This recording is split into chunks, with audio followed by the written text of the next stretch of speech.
Today, we're going to be taking a look at some of the most surprisingly incredible FNAF fan games ever created. Whether they came from unknown developers, looked unassuming at first glance, or simply flew under the radar, these games completely exceeded every expectation. Some of these are so good it's hard to believe they were made by fans, so let's dive into them.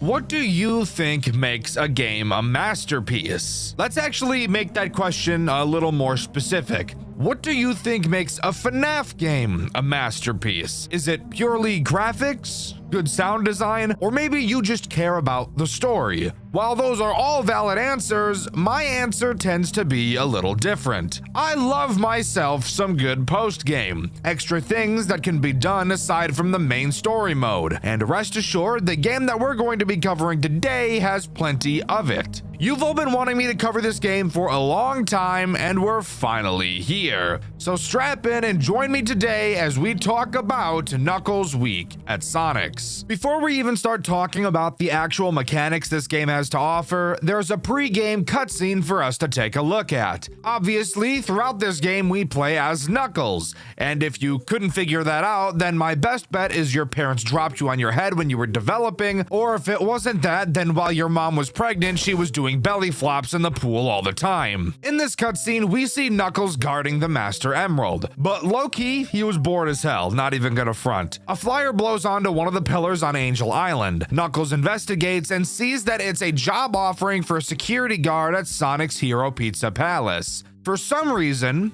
God knows what, Knuckles decides that working at a restaurant would be a better use of his time instead of guarding the fucking emerald, aka literally his only job. Knuckles pulls up to Vector's crib. With him is Espio and Charmy B for some reason. He offers the three of them guap to go watch the Master Emerald while he fucks off on some side quest for a week. They agree, and bada bing bada boom, we have the reason that Knuckles is here. Does it make any sense at all? Literally fucking no, but whatever. Now, instead of just entering into the night like you would expect, you instead get thrown into a side-scroller. You get approximately 17 minutes of tutorial that was boring enough for me to rip all of my toenails off. Basically, all you need to know is the way you enter nights is by interacting with these big-odd TVs. After you complete a night, the next will unlock. This is really just a FNAF menu, but overcomplicated for no reason. Anyways, entering into the first night, we quite literally get the most painful phone call of all time. For some reason, this game thought it would be super cute and funny to be the only FNAF game in existence to not have a voice-acted phone call. So instead, you have to read approximately 37 paragraphs before you can even start the night.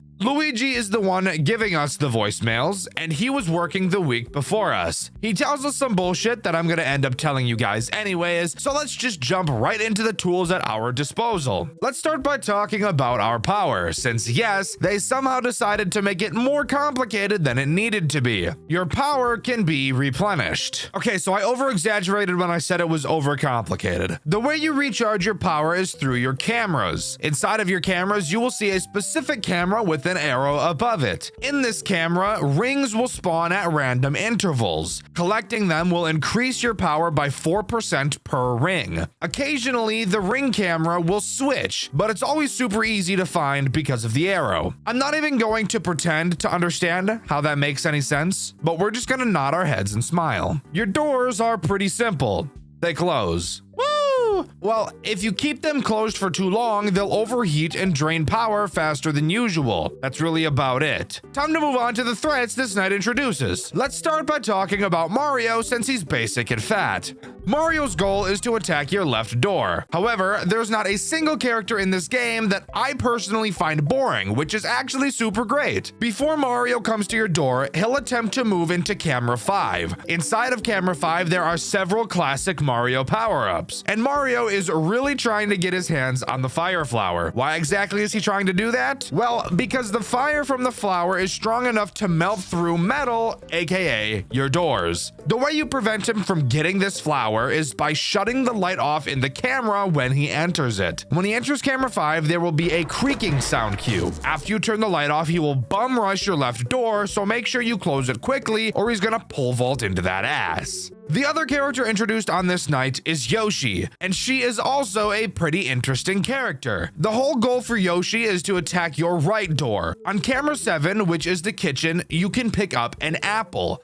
Fucking somehow, you're able to grab an apple in camera 7 and have it appear in your hand, even though you're in a completely different room. Does that make any sense at all? No, but I'm also playing as an echidna right now, so I think all logic is already being tossed out the window. Anyways, once Yoshi makes her way to your door, which by the way has no sound cue along with it, so that's just great, you will have to hold your flashlight on her and throw the apple into her mouth. This will satiate her hunger, but her potent fury will still be an issue. Quickly close the door after you feed her and wait for her to slam on the door a few times. Then you can open the door again. Now, that's all the threats this night introduces, but I've still got one more crazy mechanic to talk about, that being blocking and parrying. What the fuck does that mean? Well, if you fuck up and a character jump scares you, you can actually pull your fists up to block them, which is just fucking insane. The window for doing this is borderline frame perfect, but if you can manage to be fast enough, you can save yourself from certain death one time per night, which is pretty cool. Anyways, that's all night 1 has to offer. After each night, you're given a score with a final letter ranking. The more rings you collect, the higher it goes. Having a high amount of saved power will also increase this rating, and of course, the difficulty you play the night on. This is a super fun little touch that I love, and it really brings out my goblin completionist brain. But as you'll see, this game is about to get really fucking hard, so I don't think I'll be getting many other letter grades up to A. Moving on to night 2, we only introduce one new threat. The phone call is pretty fucking worthless, just explaining how said new threat works. So instead of talking about the phone call, we can just talk about the threat. That threat being Tails, who as you could probably expect is this game's Foxy, and who is so far, in my opinion, the most boring character in the entire game.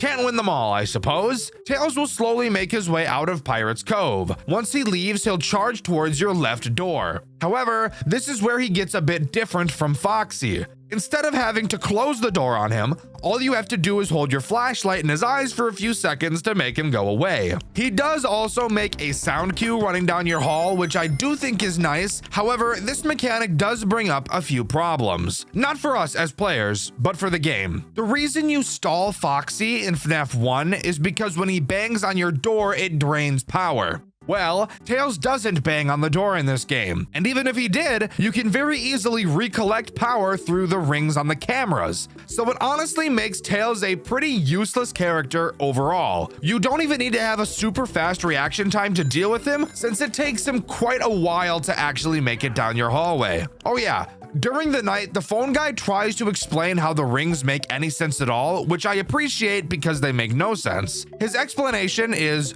no joke, Tails is smart and can clone them with a clone machine. So it really just doesn't fucking answer the question at all, so I guess I'll just go fuck myself then. One more thing I want to mention before we move on to the next night is how long the nights are, since I'm noticing I haven't actually done that yet. While yes, each night starts at 12 a.m. like most FNAF games, for some reason, the devs thought it would be really cute and hilarious to make the nights end at 8 a.m. instead of 6 a.m., making these nights take way fucking longer than they need to. And I'm not gonna lie, I say this all the time, I am horrible at FNAF games. Absolutely dog shit. So when I die at 7 a.m., it really makes me want to sit underneath a lawnmower and turn it on.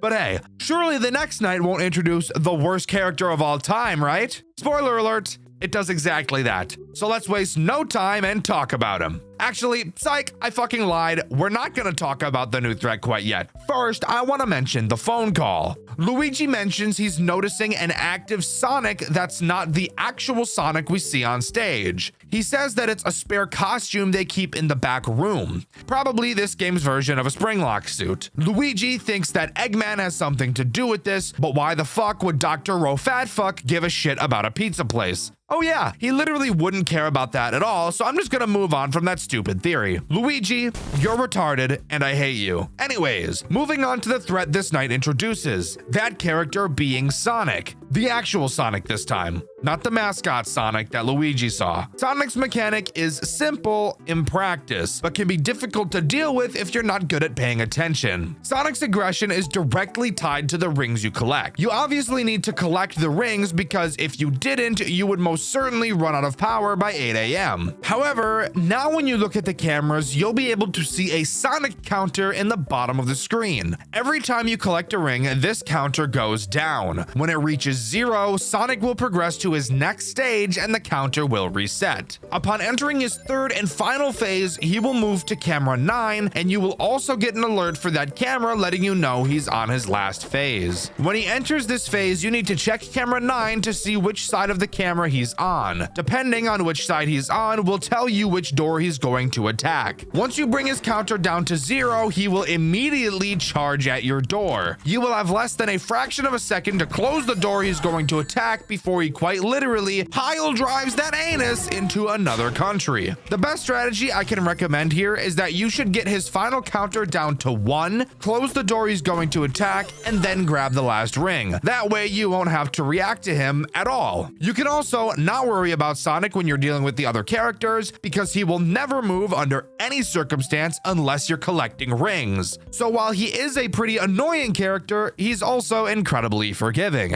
Honestly, at this point in the game, I still think Yoshi is probably the most difficult character to deal with purely because she's the only character that doesn't make a sound cue. And I'm retarded and forget to grab another apple from the kitchen every time she attacks. But that part is more of a skill issue. The no sound cue part does make my dick shrivel up though. Alright, here we are in night 4. This night introduces a pretty interesting character. But before we really jump into the ass clench that this night is, we should talk about the pre-night cutscene.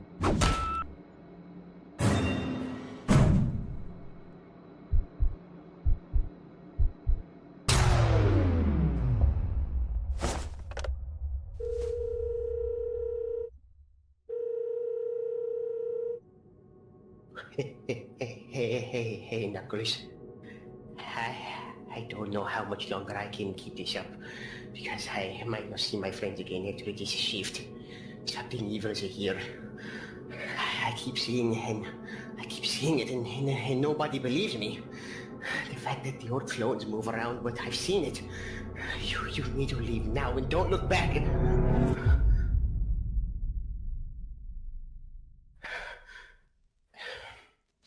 Hey, Knuckles, tell Mario that I love him. So yeah, in case your eyes don't work or you're brain dead, Luigi just got completely murked. Sorry, Buster. Sucks to suck. Anyways, as you probably noticed, Luigi didn't actually explain how to deal with the issue that night. And while I usually bitch about the phone guy doing this, I'm never actually serious about it bothering me, as it does make perfect sense that the phone guy should explain these things to you. However, now that our phone guy is dead and we still don't know how to deal with the new threat this night introduces, what are we supposed to do and how are we supposed to know how to deal with the threat without somebody telling us? Well, it seems this game didn't really think about that part because the way it teaches us is just by putting the text on our screen. This just feels really weird. Who exactly is telling us this information, and why did the devs feel like this was the best way to go about it? I have no idea, but enough padding for runtime. Let's actually talk about the new threat Night 4 introduces. That threat being Golden Sonic. Golden Sonic is definitely an annoying character, but thankfully he's nowhere near as frustrating as I was expecting him to be. Golden Sonic will start in your right doorway. Yes, your doorway. He never leaves. Throughout the night, the longer he sits in the dark, he will start to materialize in your doorway. If he does this fully, then he'll blow your back from the back. Bars. To keep him from materializing, all you have to do is occasionally hold your flashlight on him to make him go away. Now, I personally think putting him in the right doorway makes him pretty worthless, since you'll be constantly flashing your light in this doorway anyways to deal with Yoshi. Now, if they were to just move him to the left side, I think this would make him a million times more difficult, since up until this point, the only time you ever need to flash the left door is when Tails is attacking. So giving the player another reason to constantly look back and forth forth would not only make his mechanics seem more useful, but would also, of course, make it a lot more stressful. I think Golden Sonic could have been a really cool character. I'm just super happy they didn't turn him into a find him on the camera character, since they very easily could have and just completely ruined this fucking game. But thankfully, the devs have a heart and soul, and I think that's something we all can really appreciate. Anyways, time to move on to Night 5. Night 5 opens to a phone call. You might think that's pretty weird since we just saw Luigi get fucked, so who could possibly be calling us? Well, let's take a look. Hello, Knuckles. You're doing wonderfully amazing in your job. It's the last day for you. Then you get to spend the weekend guarding the Master Emerald. Sounds like vacation for you. Yeah, I'd probably want that. Do you want to know what I want? And it's something I always had several years ago. I want the attention I deserve to have. Do you think you can help me with that? It would be delightful if you did. But until then, So yeah, Golden Sonic means fucking business tonight, clearly, and you'd better believe he means it. Well, as you can tell from the AI values before entering the night, this one is going to be a challenge. Unfortunately, I don't have a lot to talk about since nothing new is introduced. This is just a much harder version of Night 4. But I do have one important piece of advice. There will probably be a few instances where multiple characters attack your door at the same time. Mainly for me, it happened to be Mario and Tails. If Tails is ever an attacking character, always make sure you deal with him first, since he is by far the least forgiving character out of the cast. After completing Night 5, we get another cutscene. Of course, we get our paycheck, which is only 200 rings, which is complete bullshit because throughout the nights, I was consistently collecting over 500, but fuck it, whatever, sure. I still don't even understand the whole point of us going to the pizza place in the first place, but sure. Knuckles makes his way back to the Master Emerald only to see Vector, Charmy, and Espio all knocked out by the emerald. Except they're not by the emerald because we noticed that the emerald is actually missing, but a piece of paper is left in its place. Looking at the paper, we see a picture of this goofy ass looking Sonichu looking fuck, and on the back of the paper is a note, presumably from Sonichu, telling us that if we want the emerald back, we can get it back on Saturday if we come back to the pizzeria. So fuck it, we don't get to enjoy our weekend. We have to go back to get this stupid fucking emerald again. Hopefully Night 6 isn't going to be fucking insanely hard. Right? Night 6 is fucking insanely hard. Like, really fucking hard. However, I do think it's probably the coolest night in the entire game. This night really takes Golden Sonic and pumps him full of crack because holy shit, he's insane on this night. Before we get into the night, we actually get to see one of the coolest cutscenes I've ever seen in a FNAF game before. Take a look. Greetings again, Knuckles. You do not know how happy I am to see you arrive on such a dreadful day. In fact, I still need your help with the attention I rightfully deserve. I've been waiting for this moment for a long time. I wasn't always like this. I remember that exact day when I came out of the machine. I immediately looked ugly because my colors were wrong, and I had these long arms. But it didn't stop the attention I got. It felt like I was a part of something big. It was only me on that stage. I was mad as my career was stolen by that doctor. Doesn't deserve that. However, I enjoyed the pain of being thrashed. Felt like it showed me a better way to get attention. I learned so much when going through that excruciating pain. The mindset I have right now is to kill someone. Not because I have a killer with no mind. I am a killer with a mind and a goal to reach. I could just kill someone that's very well known, tear off their head, their limbs, leave them unrecognizable, and show it to the world.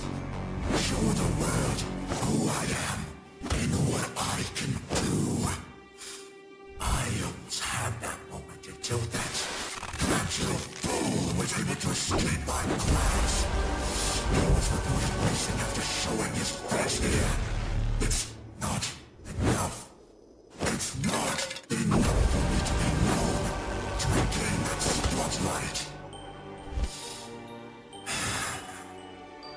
I know what you can do to help me, Knuckles. There's no escaping, so a better idea would be for you to just give up and let me take you to a better world. What do you say? In denial. Fine.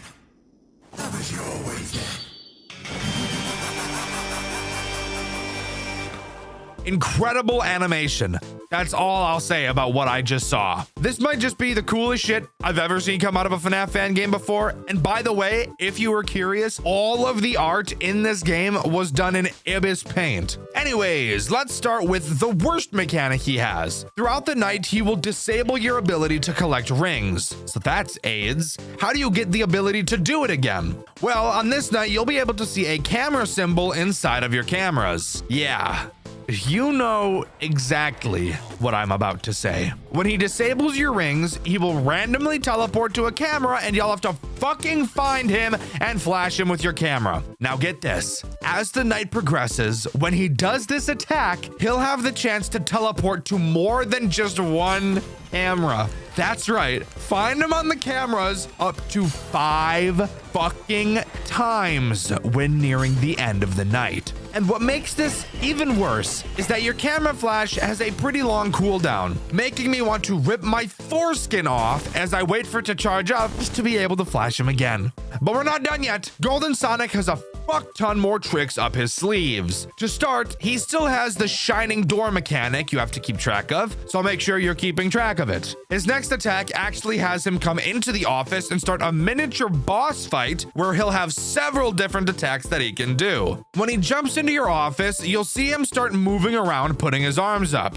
When he swings his arm down, you'll have to face the opposite side of the office to dodge the attack. Do this a few times and eventually he'll try to do a full attack where he'll lunge towards you. When he does this, you'll have to block him and then punch him in the fucking face. Yes, I'm serious. This will deplete some of his health, and as I'm sure you could have guessed, this night doesn't end until you get Golden Sonic's health bar down to 0. But as the night progresses, his battle attack gets worse, just like his find him on the camera mechanic. The later the night gets, the more likely it'll be for a shadow clone of Sonic to appear in the office as well during his battle attack. While this shadow is in your office, you will not be able to deal damage to Golden Sonic. In order to make the shadow go away, you will have to hold your mouse on it. Except if you get unlucky, Golden Sonic could constantly camp the side that the shadow is on, leading to you never being able to get rid of it. Holy shit, this guy's fucking AIDS. As the night goes on, he'll develop another trick in addition to his battle attack, that being having Chain Chomps attack you as well. Occasionally, the top or bottom half of your screen will turn red. You need to make sure your mouse is not touching that red section. After a second or two, a Chain Chomp will glide across the red part of the screen, and if your mouse is there, you'll lose a life. Keep in mind, by the way, as you're dealing with Golden Sonic, all of the other characters are still active as well, so make sure you don't let that slip your mind or it's GG. But we're not done quite yet. Let's say you manage to get Golden Sonic's health down to 0. Just take a look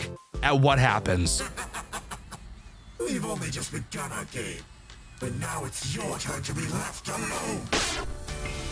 That's right, every other character deactivates and it becomes a full-on 1v1 battle against Golden Sonic. As this section of the night progresses, he'll obtain all of the additional abilities he got during the first half of the night. This includes the Chain Chomp attack, the Shadow attack, and fuck it, they actually add another trick on top of that. Now, when you only have about 3 punches left before winning, Golden Sonic will get the ability to fake you out, and he will do this every single time. Both your block and punch have a cooldown, so you can't just spam them, and the game tries to take advantage of this. When he goes in for his final attack, block him. However, don't punch right away as he's going to teleport to a random point in the office. You'll have to quickly find him and then punch him. If you punch too soon, like directly after the block, then it won't cool down fast enough before he starts his next round of attacks. This section of the night is brutally difficult, but I can't lie,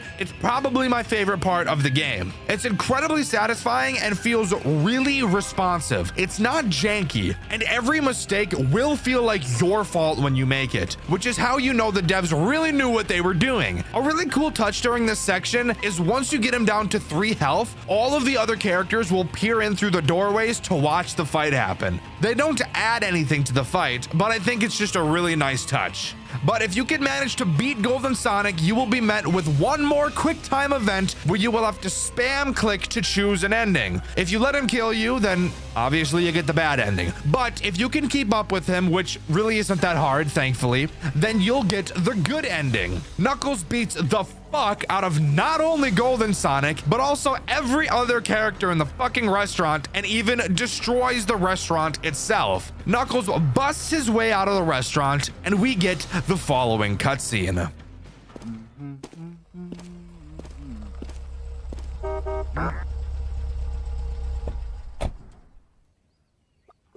Are you Knuckles the Echidna? Yeah? This is for you. I'm confused. What do you mean by causing damage to property? Well, for starters, we went ahead and attacked the spare clone we had. Not sure why it was moving, but it's severely valuable. You mean that old junk with long arm? That thing looks as old as a rock sitting on the floor for centuries. Some attitude, huh?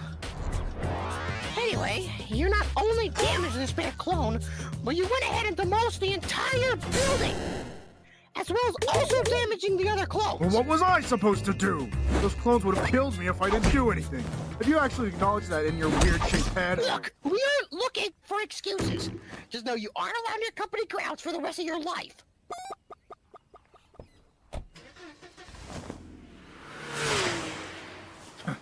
Whatever. That was a strange week. At least they know not to mess with a warrior like me.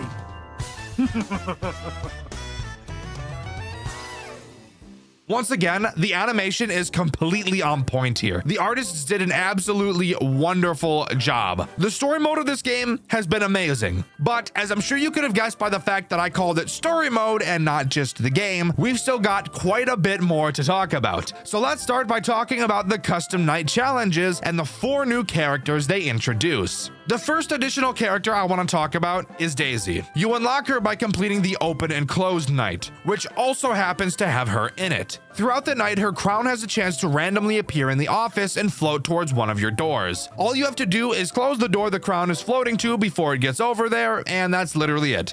Pretty underwhelming overall. The second character we can talk about is Toad, the character you can find in the SmackDown mode. This is probably my favorite, I can't lie. Occasionally, Toad will run into the middle of your office and you'll have to spam click the shit out of him until Knuckles gives him a fucking uppercut. Tell me that isn't badass, bro, because it is. The third character we can talk about is Blaze the Cat, who you can unlock in the Flash Photography Custom Night Challenge. She is also incredibly easy, but not nearly as easy as Daisy in my opinion. Occasionally, you'll hear her laugh, which means she'll either appear on camera 2 or camera 8. Figure out which one she's on and flash her and she'll fuck off. If you can manage to flash her within 4 seconds of her laughing, it'll actually make her take a little bit longer to attack another time. So be on that shit to deal with her as little as possible.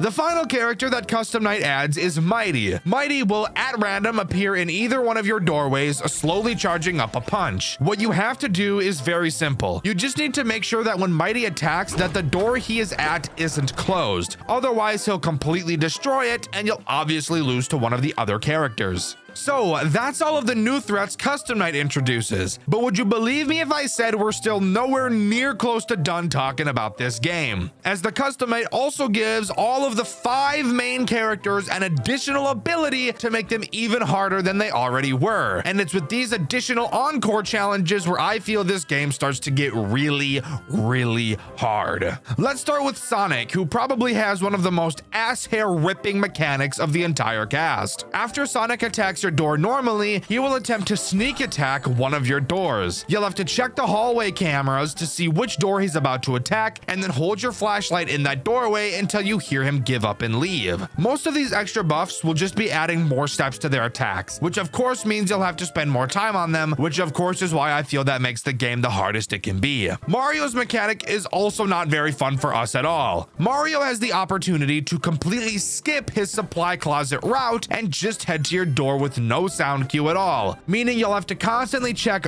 both doors now. However, he will not skip the closet 2 attacks in a row, so once you deal with his first attack, it should be pretty obvious which attack he's going to do. Yoshi's additional buff is really just more annoying than anything else. Every time you do the apple minigame in the cameras, the location of where the apple minigame is will change. It'll be marked on the cameras, so it's not really that big of a deal as long as you have eyes. Tails' buff is insane. Occasionally, throughout the night, a random pop-up will appear on your camera. While it's on the cameras, Tails will leave his cove at an insanely fast speed. All you have to do is close the pop-up to get this to stop, but I can promise you that you're not gonna be as fast as you think you will be. Golden Sonic's buff is, in my opinion, a bit of a nothing burger. The only thing that changes about him is when you drop your camera, he has a chance to be right in front of you. All you have to do is pull the camera back up and it'll go away. Simple sugar. Now, you think I'd be done, but I'm not, because the 4 additional characters actually also get a buff as well. So let's talk about Daisy first. Pretty simple. You'll just get less time to close the door when the crown spawns. Nothing crazy. Toad's buff is just annoying. Now when he appears in your office, he'll run from side to side, making it just a little bit harder for you to click on him a bunch, but really nothing too bad. Blaze's buff is probably the most interesting of the 4 extra characters. Once Blaze appears, fireballs will start falling from the top of the screen. For each one you touch with your mouse, you will have 2 less seconds to deal with Blaze. So it's really important that you're good at bullet hell type shit for this attack, because she really isn't playing around. Now, Mighty's buff is pretty cool. After Mighty attacks your first door, when you deal with him, he will immediately move to your other door. Except when he gets to that side, you have less than a second to make sure that door is open or you're completely fucked. Now, that is actually all of the custom night challenges that this game has to offer as far as I'm aware. However, we're still not quite done talking about this game because it has an additional mode that you can play that's just like probably the coolest thing I've ever seen. Knuckles Week at Sonic's actually has a roguelike game mode that you can play. Holy fuck, I love this so much, it's not even funny. I will suck off whoever had the idea to add this. I will literally gape my cheeks for you. Please. All right, so this roguelike section is super cool. You start with all characters active, but their AI values are super low. The goal of the waves is to collect a certain quota of rings throughout the camera. With each wave, the number of rings you need to collect will go up. The game mode is pretty boring until you reach wave 5, wherein all AI will be increased by 5. And this happens with every subsequent 5 waves. Also, once you reach wave 5, you will get a random additional challenge to do each wave. The first challenge is Juicy Generator, which prevents you from gaining power from collecting rings. Instead, you will get the ability to charge your generator to 100% 6 times throughout the wave by holding a button in your office, so use them wisely. The next challenge is Red Rings. On every camera that isn't the camera with the normal rings, red rings will appear, and if you ever accidentally collect one, it will increase the speed of all of the other characters for the rest of the wave. The next challenge is something with your fucking doors. It just removes all of the door buttons from your office and adds them into the cameras. This honestly makes dealing with Mario and Sonic easier, so this is a pretty good one. The next challenge I want to talk about is pretty useless. It just prevents you from blocking, but if you aren't literally horseshit at the game, then you shouldn't even need to be blocking in the first place, so this one really isn't a problem.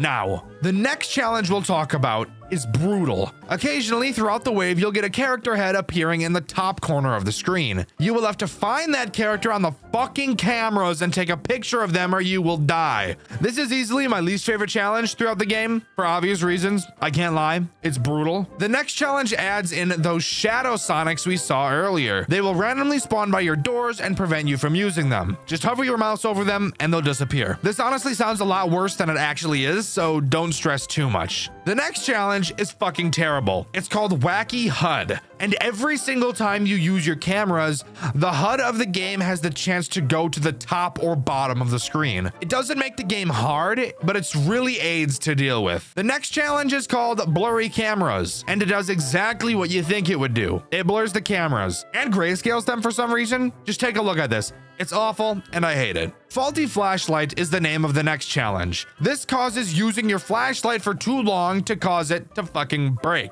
You really have like no time at all to use it, so you better not be playing around with it for even a second. The final challenge we have to talk about is called Darkness. It does exactly what you would expect it to do. It covers your entire office in darkness, and the only way you'll be able to see anything is via your flashlight.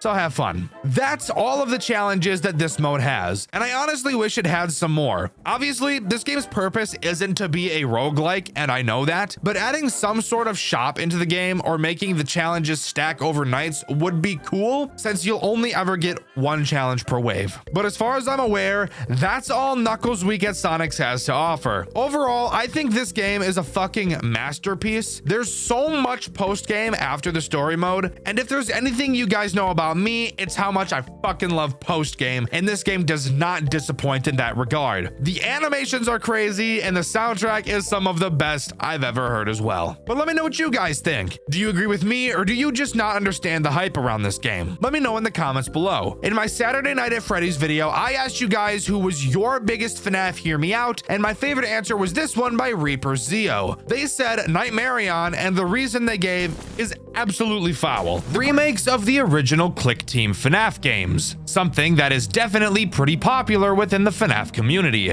However, how many of them can you name that are actually memorable? FNAF 1 Remake, FNAF 2 Reimagined, Hopeless Pursuit. Sure, those are all titles that are definitely memorable for one reason or another, but the game we're going to be covering today I feel is very memorable.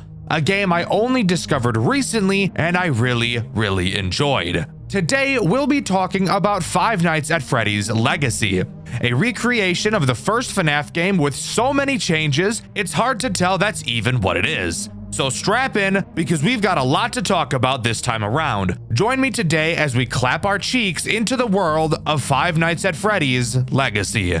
Legacy does not begin in a very typical FNAF fashion. We begin in this red void of smoke, and a disembodied voice of who knows who speaking to us. They ask if they've reached us, and after confirming, they ask us the question, do you know what happens when the past gets infused with agony? After explaining that the answer is that it changes, they ask us one more question. Why did we drown in the lake? They say that we've disturbed its peace. Not knowing what it is, the voice tells us we've brought consequences. So this tells me that this disembodied voice is most likely Old Man Consequences, from referencing the lake, the literally saying consequences, to of course the red background. That's really the only line I can draw as to who this is. But with that, we're booted to the menu screen and we can really begin. But of course, this game is still not done being extra. Upon starting a new game, we get what feels like a teaser trailer for the game, but it's inside of the game. I have no idea, it's really goofy and unique and I like it. But would you believe me if I told you that even after that, this game is still not done being itself? Let's just say that, because it's not. Afterwards, we get an opening cutscene. Hello, my name is Ethan Caldwell, and tonight we continue our coverage of the developing case surrounding the mysterious disappearance at the recently reopened Freddy Fazbear's Pizza. The public had been captivated by the case. The missing security guard, 25 years old Daniel Grace, had last been seen arriving late for work on Monday night. No official causes had been released by officials, but the bizarre circumstances of Grace's disappearance have fostered speculation. Tragic accident, or was something more sinister involving the recently reopened Freddy Fazbear's Pizza? Very interesting opening cutscene. Voice acting, not terrible at all. Really setting the scene. I'm enjoying this. What happens next? Oh my god, we're still not done being extra. Okay, that's fine. I can work with this. After watching the cutscene, We begin outside of the building and actually have to walk inside and into the back room to start doing tasks before the night truly begins. As far as I'm aware, there's nothing interesting you can find while walking to this back room. Oh, that fat motherfucker. Jesus. Ugly. So once we get there, we can explain the downloading log task minigame. It's very simple. You have 2 monitors. One monitor you can use to download the phone call for each night so that you can listen to it later, and you can also read some interesting information. The second monitor is a camera feed that auto-scrolls through the cameras in the building. All you have to do is download the phone call by clicking and holding, and if Bonnie ever comes into the back room with you, just hide under your desk until you hear him leave. Oh my fucking Christ! Oh my God. Hey, Bonnie's on the move again. Why are you looking at me he's giving me that dream angle, bro. And don't give me the dream angle, bro. Once you finish fully downloading the phone call, you'll be thrown into the night. But before we can talk about the night, we first have to talk about the lore information you can read. After the disappearance of Charlie, the Fredbear's Family Diner closes its doors for good. Finally, I'm tired of working in this place. The animatronics smell like rotten eggs. I hope they never open again. So it seems in this universe, we have some name swaps. That's always fun. Who is Charlie? I have no idea. However, it's pretty clear he's dead as fuck. Not very Riz, but okay, you do you, I guess, boo. They say the animatronics smell like eggs. Weird diss, I suppose, but there are probably dead kids in there, so I guess that checks out too. Anyways, onto the actual night section. How does that sound?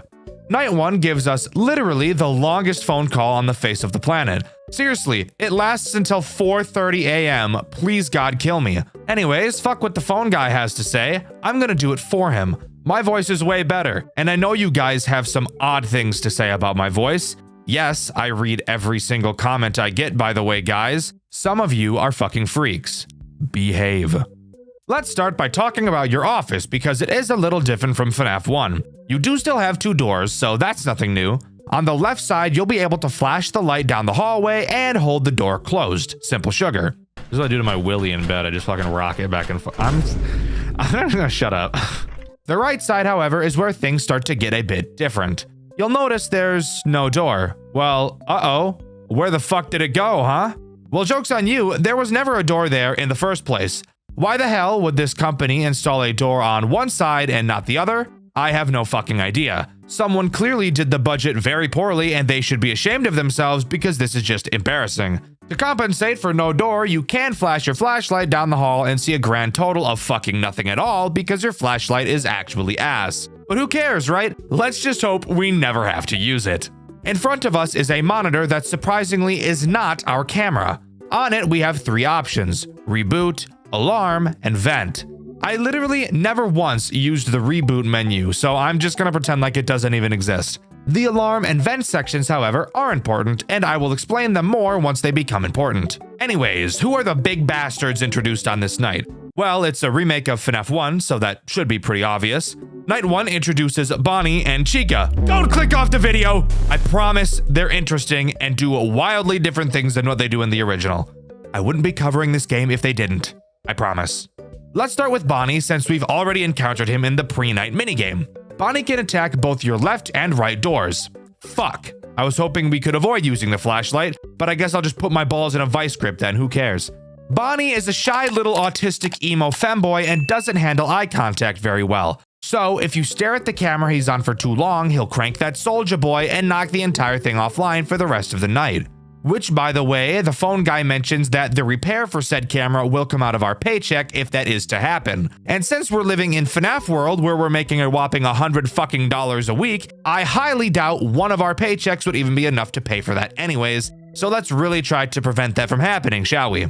If Bonnie chooses to attack your left door, you will be able to see him in the hallway when you use your light. From that point, just hold the door closed until you hear him bang on it and congrats, problem solved, he'll go back to the stage. Bonnie's attack on the right door is a little bit more interesting.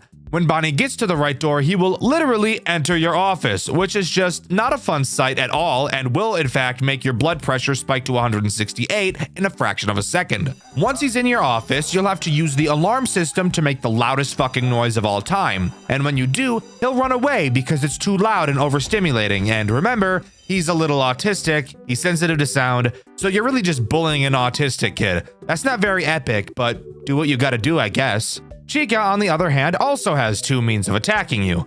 The first has her go to a certain camera. Now pause for a moment. I want you to take a look at her belly and tell me, what camera do you think she goes to? If you said the bathroom to shit, I'll give you half points because she does travel through the bathroom. Chica's looking me in my eyes. Look at a cupcake. Look at a cupcake, bro. Look at his eyes. He's trying to seduce me and shit. And it's like low-key kind of working. I meant what? But no, the actual answer is the kitchen because she's a whale. If she's in the kitchen, you will have to use the bell button to scare her away. If you're wondering why the sound of a bell that signifies that food is ready would scare a hippo who eats for a living away, the answer is because she gets scared that the food has already been served in the dining room and she's really scared that she may have missed it and maybe the kids in the dining room have already started eating, but she actually has a rule in her house where nobody is allowed to eat until she's full, except spoiler alert, roly-poly ass chicken bitch is never full, so all of the kids starve and die. Anyways, move.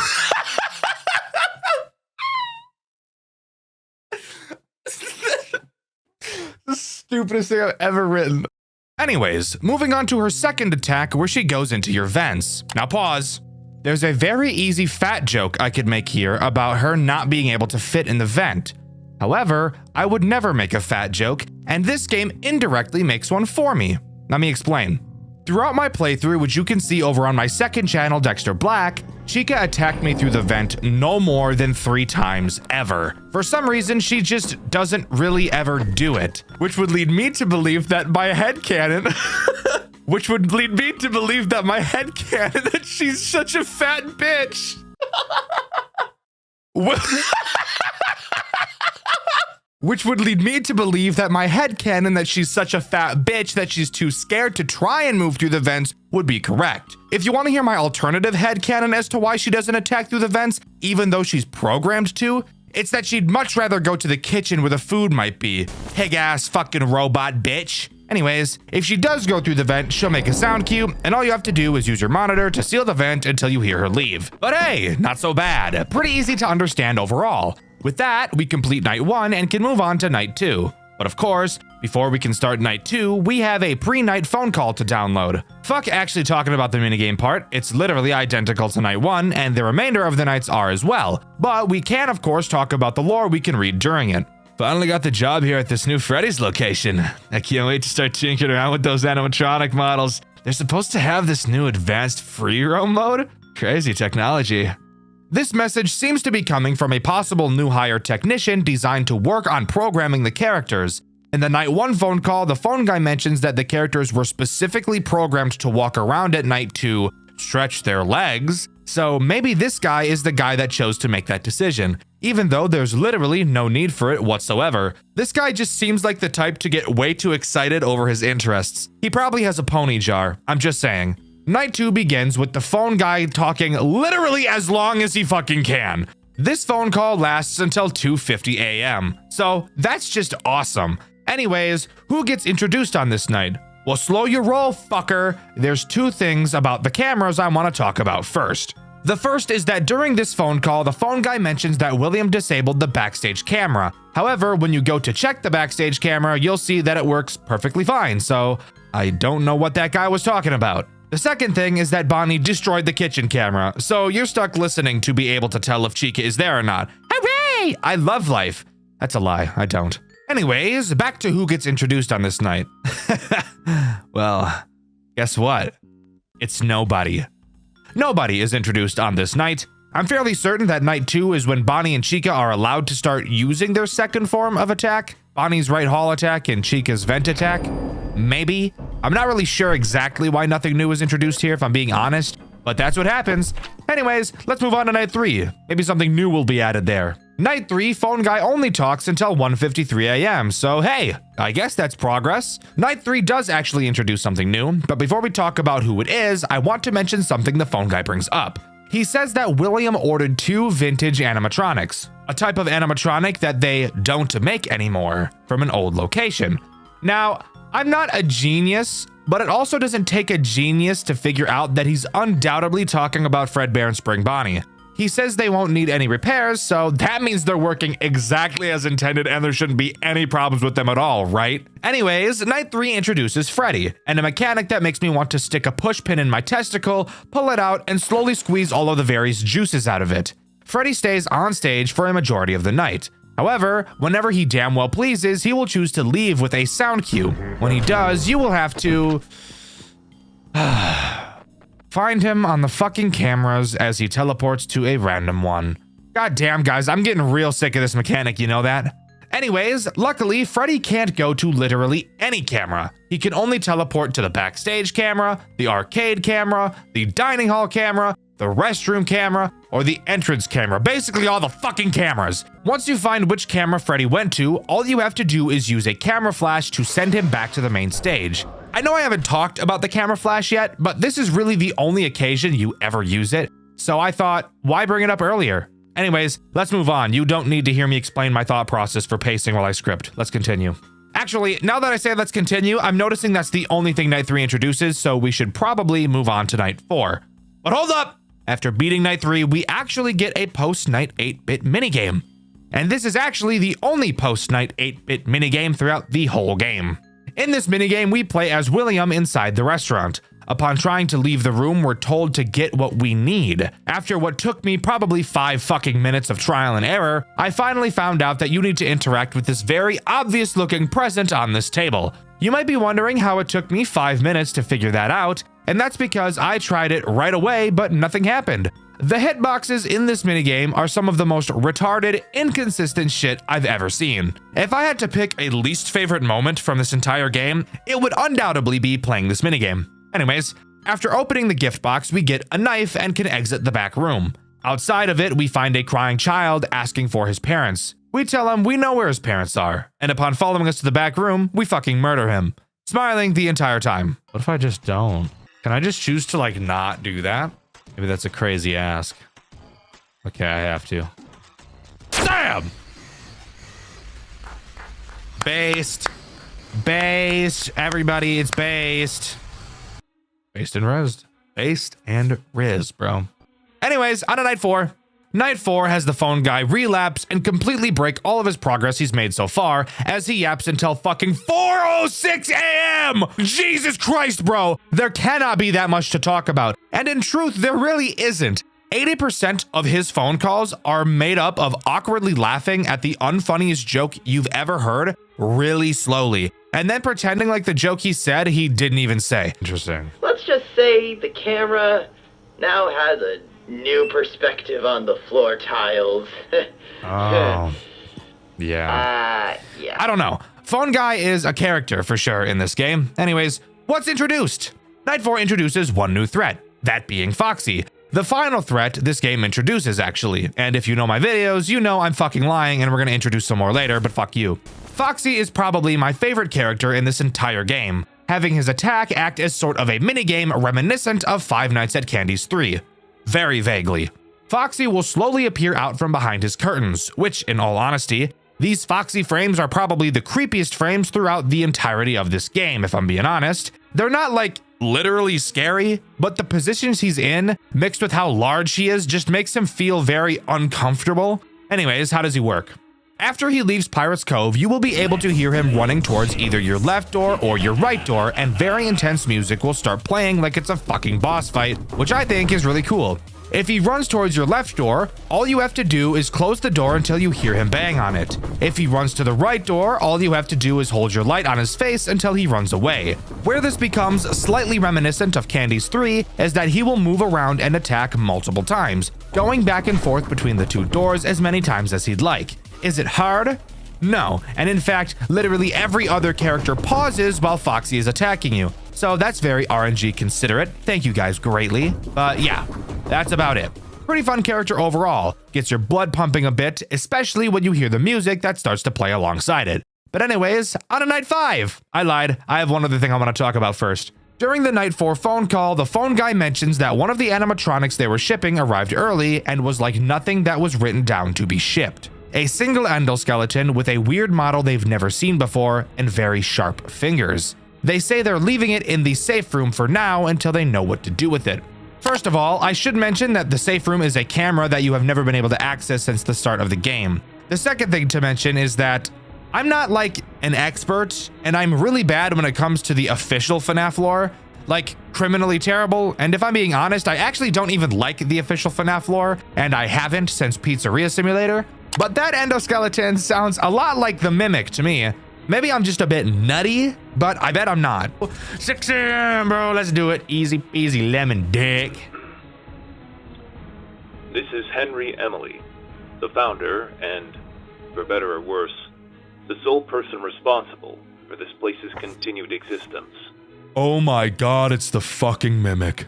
So yeah, after beating night 4, we get a scrap minigame with what I can only imagine is the Mimic. And of course, this minigame works exactly how the minigames in Pizzeria Simulator work. Play some weird ass sounds, document results. Watch the fucker across the table move in ways you'd really prefer it doesn't. You know, FNAF shit. Shit we're all used to at this point. But after you get jump scared by the Mimic, we can talk about the pre-night 5 minigame. Dexter, you've already said these don't change. Well, you're right. It really doesn't change from the other 4 we've done. However, on this night, we also get access to the admin panel where we can actually enable the safe room camera's access. Oh yeah, and we also see M2 plans that are redacted, I'm pretty sure being references to the Mimic, and Charlotte being redacted too. Dead kid stuff, who cares? I want to see this camera, bro. Oh, I see. Yeah, I don't like that. I don't like that one bit, I can tell you what. Well, we're gonna talk about those guys a bit later. For now, let's just talk about night 5. Night 5 is pretty boring overall, being a harder version of night 4. That is, until you beat it. That's when something I wasn't expecting to happen at all happened. Connection terminated. I'm sorry to interrupt you like this, but I'm afraid your time is up. Your curiosity and your need for answers are what first brought you here. And now, they have become your undoing. Because all those who enter this place are doomed to never leave. There are monsters who steal others' voices, monsters who steal others' souls, and then there is you, the one who craved to learn more than he should, and more than he ever will. You will not find the answers you seek here, only your ruin. But while your sacrifice will be forgotten, the impact it will have will not, as the wounds of the past left to fester can finally heal. There will be no more suffering, no more loss, only peace. Peace and a forgotten tomb sealed away, never to be opened again. It all ends tonight. End communication. Holy shit, we're getting a Golden Freddy boss fight, and it actually has the most badass intense boss music I've ever heard in my fucking life. Golden Freddy isn't very complicated, but he does attack you very quickly, so you'll have to stay on your toes. And of course, he has several attack methods at his disposal, which are all inspired by the attacks of the other characters in typical boss night fight fashion. His first attack has him appear at your right door. All you have to do is hold your light on him until he goes away. His other attack has him pull a Freddy and have you find him on the cameras. However, this one actually proves to be easier than Freddy is, since he actually only appears on 2 cameras, the back room and the entrance. And that's actually it. Dexter, that's it? That's all the final boss of this game has to offer? Really? Hey, shut the fuck up. Look at how much time is left in this video. We're not done yet, bro. Sit the fuck down. About 30 seconds into the night is when you'll notice that all the other characters are still active. What the fuck? This is why Golden Freddy only has 2 attacks, because he's in addition to everything else you've already gotten used to, mixed with the incredibly intense music, the fire all over your screen, the shit in my britches. This serves to be one of the coolest boss fight nights I've ever seen in a FNAF game. It's so fun.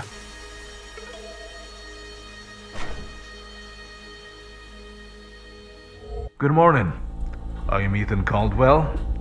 We're coming to you with breaking news. A catastrophic fire has reduced a newly reopened Freddy Fazbear's Pizza to ashes in what officials are calling a nightmare scenario.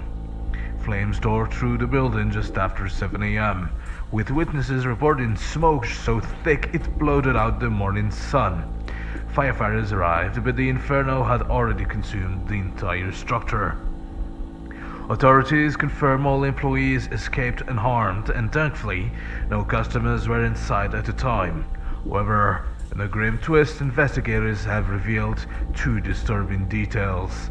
First, the restaurant's infamous animatronic characters, along the centerpiece of the franchise, were completely destroyed in the blaze. And second, even more unsettling, there was an intruder inside when the fire broke out. Security footage recovered from an external camera shows an unidentified individual entering the building in the middle of the night. Their motives remain unknown. What is certain, however, is that they never made it out. Police have not yet released a description, but sources close to the investigation say the manner of death was, unquote, horrific. This tragedy only deepens the dark legacy of Freddy Fazbear's Pizza. After years of controversy, bizarre incidents, and persistent rumors of hauntings, many are asking, was this arson, an accident, or something far more unnatural and sinister? We'll continue to follow the story shortly for Channel 7 News. Stay tuned. To our beloved Fazbear family. At Fazbear Entertainment, our top priority has always been delivering safe, wholesome, and unforgettable experiences for families across our establishment. In light of the recent isolated events at one of our locations, we want to take this opportunity to reassure our loyal fans that every possible measure is being taken to ensure such thing will not happen again.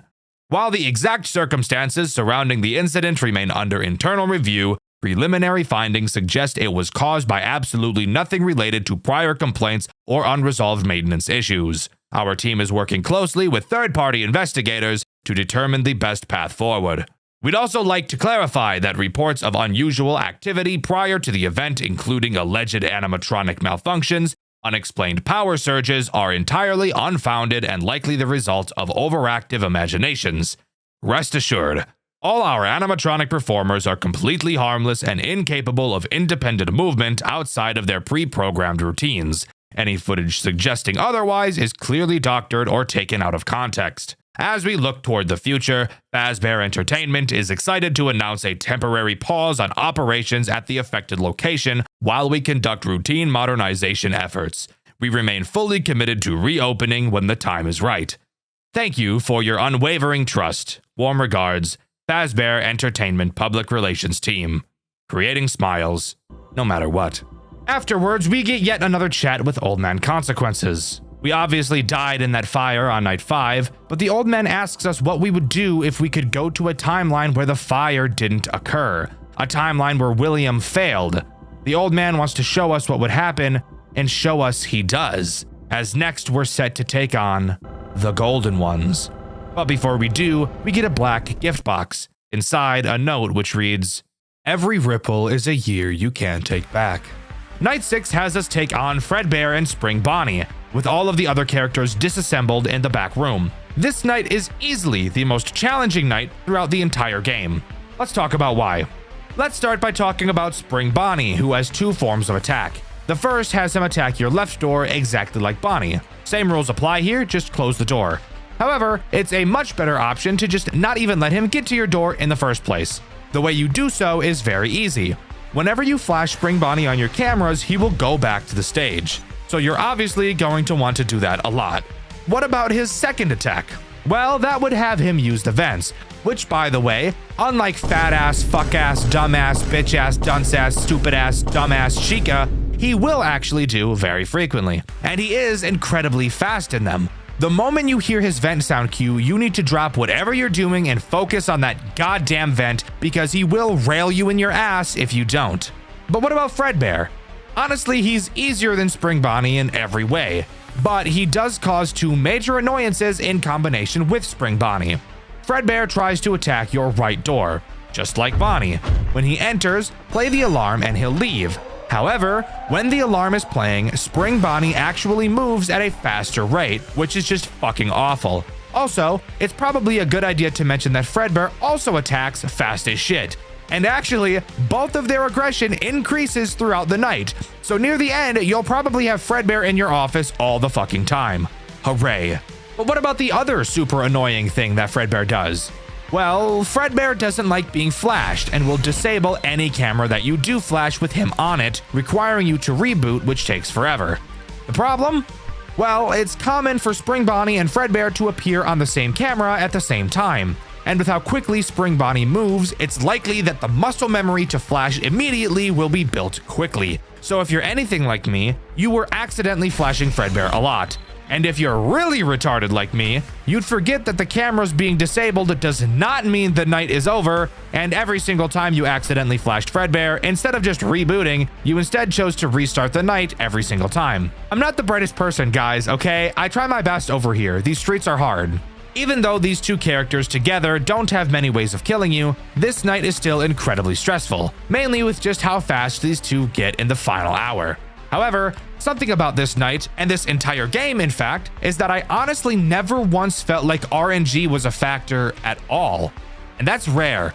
I play FNAF games for a living, so I see a lot of them. And never once have I played a game that really felt like there was no RNG at all. And I honestly think that's one of the coolest things, ever.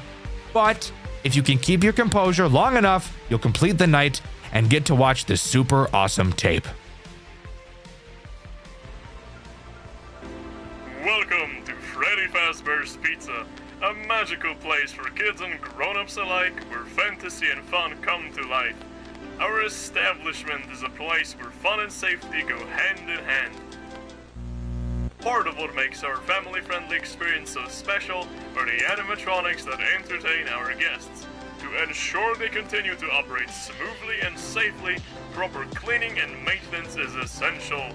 And that's where you come in, our dear employee. Without you, none of this would be ever possible. In this tape, we will guide you through the process of cleaning our beloved animatronics.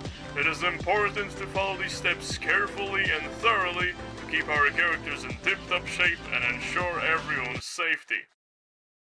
How to clean the joints and mechanisms. First of all, you will need a soft brush, a mild cleaning solution, and a dry towel. Avoid using any harsh chemicals as they can damage the animatronic suit. Using said soft brush, carefully clean the joints and mechanical parts while avoiding any visible human remains. Human remains, human remains, human remains.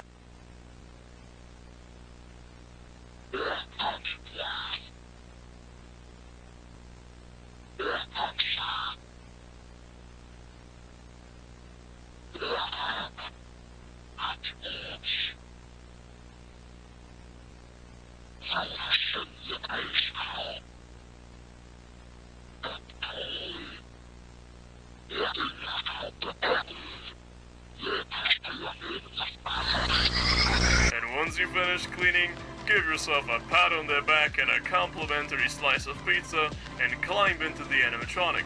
This really makes sure that it's ready to entertain our guests again. And thank you so much for being a part of Fazbear Entertainment. Fazbear Entertainment is not responsible for any injury, loss of a child, or loss of a head that may occur on our premises. By entering our establishment, you agree that Fazbear Entertainment is not liable for any damages, accidents, or unfortunate incidents that may arise. While I do find it incredibly unfortunate that I had to look at Fat Shit Toy Freddy for a majority of this tape, we do see some pretty rizzy stuff. Like a redacted dead child, probably, and of course the Golden Freddy scene, where he mentions there's a girl inside of him, most likely referring to the fact that there are two souls caught inside of the Golden Freddy suit. Something about this game that I really like is that there's so much additional, non-repetitive things added to it. The random 8-bit minigame, this tape, the salvage minigame, none of it was needed, but I think it's such a nice touch that it was chosen to be added anyways. After the tape, we get one final chat with Old Man Consequences. He asks if we wish to go back, if we're finally satisfied. He mentions how boring the present is and asks if we enjoyed the legacy. Nice name drop, by the way. There's also like so much other bullshit he says in this final cutscene. I'm gonna be real, guys. I just cannot be fucked to try and understand it. There's so much random symbolic shit about like the lake being a mirror and being pulled out when you're choking from drowning in the lake, but the lake is a mirror, so what the fuck? I hate metaphors, and I don't want the headache. I'm sure whatever this means is super deep and cool, but I'm not about to spend the next 5 hours writing a fucking MLA format essay trying to decipher it. Not my forte, thank you. But with that, that's all Five Nights at Freddy's Legacy has to offer. Overall, I think this game is probably my favorite reimagining of the original FNAF game that I've ever played. Each character feels super unique, and even the typical boring characters have multiple ways to attack you, which keeps them interesting the whole time. There's so much extra things added throughout the game to keep the loop exciting. The game looks amazing, the story is intriguing and mysterious, which I know a lot of people really like, and I would definitely recommend you go and give it a try. But let me know what you think. Do you agree with me, or do you think this game is just trying to be another generic FNAF Plus? Let me know in the comments below. In my Night Watch at Freddy's video, I asked you guys what your favorite Avocado Dreams game was and why, and my favorite answer was everyone who unanimously agreed that it was Graveyard Shift at Freddy's. Don't really know what I was expecting there, I should have known that was going to be the answer. What do you think is the most underrated Five Nights at Freddy's fan game ever made? A series that is so amazing you'd think it'd be talked about everywhere, but when you go to check, it seems like nobody has ever even heard of it. The game we'll be covering today is one of those games for me, and when doing research for this video, especially when talking about the lore, I found it incredibly difficult to piece it together because of how little information there seems to be about it. But rest assured, I think I've got it figured out. The game we'll be covering today is Project Readjusted, a FNAF fan game with one of my favorite stories of all time. Sit back, relax, and let's jump into this amazing trilogy together. The first big change I noticed in Project Readjusted from most FNAF games is the way the phone calls were handled. Rather than having the phone calls take place inside the game, this game instead chooses to have us listen to the phone call before we even load into the office, instead giving us a still image to look at showing the characters we will be seeing on each night. I'll admit it's unique, however, I think I'd personally prefer to be able to mess around with the cameras, mechanics, and so on while the phone guy is talking, and just have to make sure nobody moves while that's happening. I feel that's a much better way to utilize the first phone call in a FNAF game. The first phone call doesn't give out any meaningful information, really just going over how the main character Buster works, but it's my job to explain the mechanics, so I don't think I'll be letting the depressed sounding Wei Ji do that for me. Upon loading into the office, you may feel just a little cramped, and that's normal. This office is teeny tiny, like much smaller than most FNAF offices I've seen in my days. Obviously, we have a door to the office, because if we didn't, I'd question how we even got into the room in the first place. However, the interesting thing about this door is that it doesn't close. Oh, Dexter, does it not have an actual door? Like, it's just a doorway? No, there's a door. Our character just for some reason chooses not to close it. But instead of thinking that's because we're playing in the shoes of a dumbass, I'm instead going to assume it's because we're playing in the shoes of a badass who isn't scared of anything. We also, of course, have our cameras, which are very interesting to say the least. To start, they have two modes, lights on mode and useless mode. Because, as I'm sure you could have guessed, if the lights are off, you can't see anything. I know, groundbreaking. You'll also notice you have a camera stability percentage. What does that mean? Well, as the name suggests, it reads the percentage of your camera stability. I'm sorry, I'll stop talking like that. While on your cameras, the stability will quickly decrease. Putting the camera down will cause it to quickly increase back up. If it drops down to 0, you're gonna have to wait a while before being able to use it again. So, what about that Buster fella I mentioned earlier? How does he work? Great question, viewer of questionable stench. Buster is as basic as a character can get. I'm sure you could probably guess what he does, but it's my job to tell you. Buster will move around through the cameras with the goal of getting to your office. Once there, he'll peek his little head through the door. Using this comically large blue button on the wall of your office, you can shine a light into the doorway, revealing he has the teeth of a British person. Hold this light on him for long enough and he'll go away. Simple sugar. After night 1, we get a short cutscene. You guys seem to like the narration I did in my Maggie's video, so instead of just summarizing what happened like I would usually do, I figured, why not narrate this as well? Hey, It's been a long time, you and me. We finally met ends on a good note, for now. I'm only implying that our experience will be better. Now, there is something I need to tell you. I know I'm jumping to conclusions without explaining who I am, but bear with me. There is something inside this diner.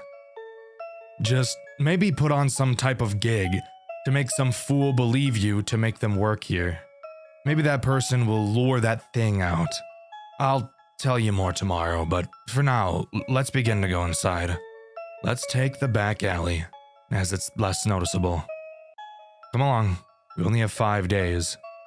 Sounds like someone's trying to dupe us and use us as bait. That's not very kind, vaguely barbaric. But whatever, we're already working here. I guess it's just in our best interest to not die. Moving on to night 2, you can quickly take a little nap because the phone guy takes a billion years to talk about the new character this night adds, and ramble about some arcade machines. The new character added on this night is Old Buster. At least, that's the name that would make sense. However, this character's name is actually Redeemer. Quite literally, being an older Buster model, I can't quite wrap my head around why they chose to name him in the way they did. Redeemer makes use of your vents, something I've neglected to mention thus far. You can't really see it, but the vent is to the right of your office behind the door, so just out of sight.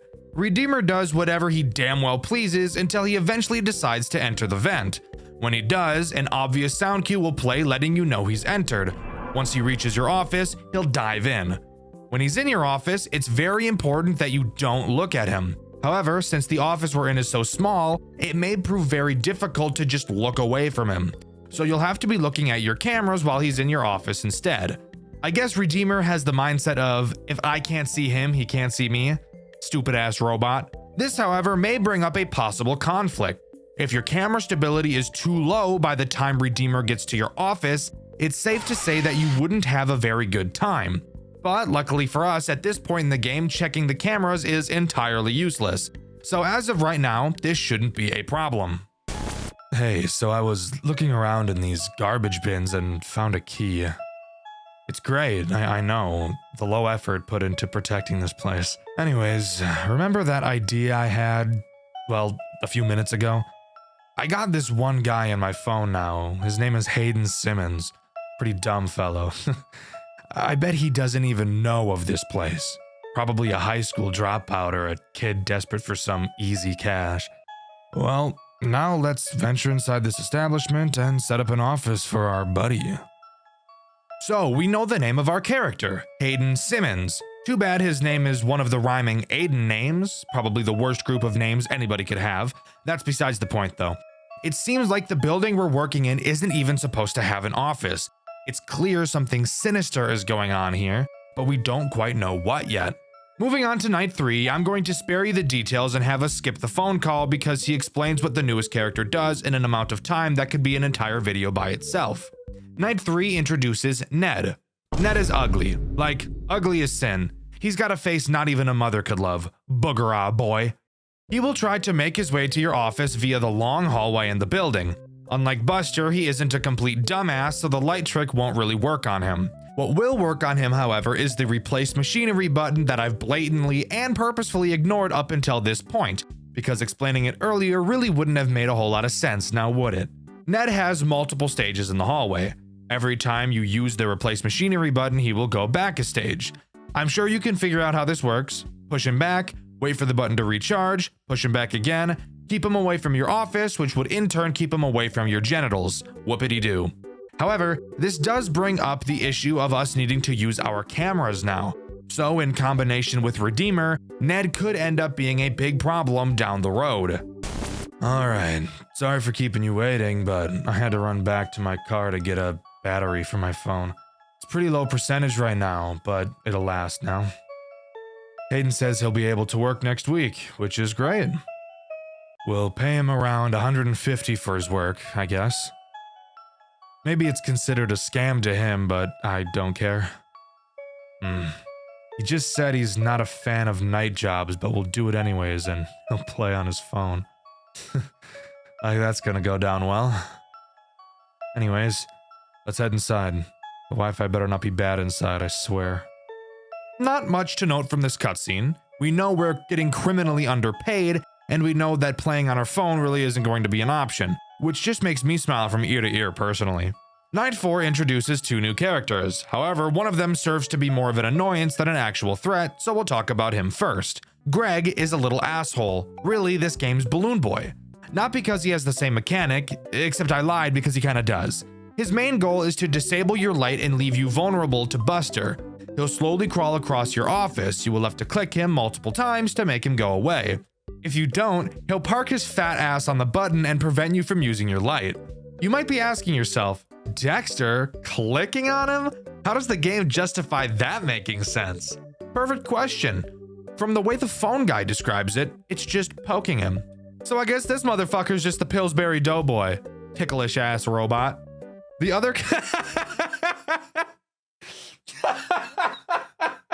That's so fucking stupid. The other character introduced on this night is Glancy, what I feel is this game's most frustrating character. Glancy tries to get into the back storage room and just literally fuck up everything in the entire building. Rip wires, killing your lights and your camera. So obviously something you should want to avoid. The way you do so is very easy. Remember how I mentioned the cameras had 2 states, on and useless? Well, turns out I lied, as the useless mode actually isn't useless. When Glancy gets into this back room, all you have to do is turn the camera lights off and he won't be able to see shit, making him decide to travel into another room by accident.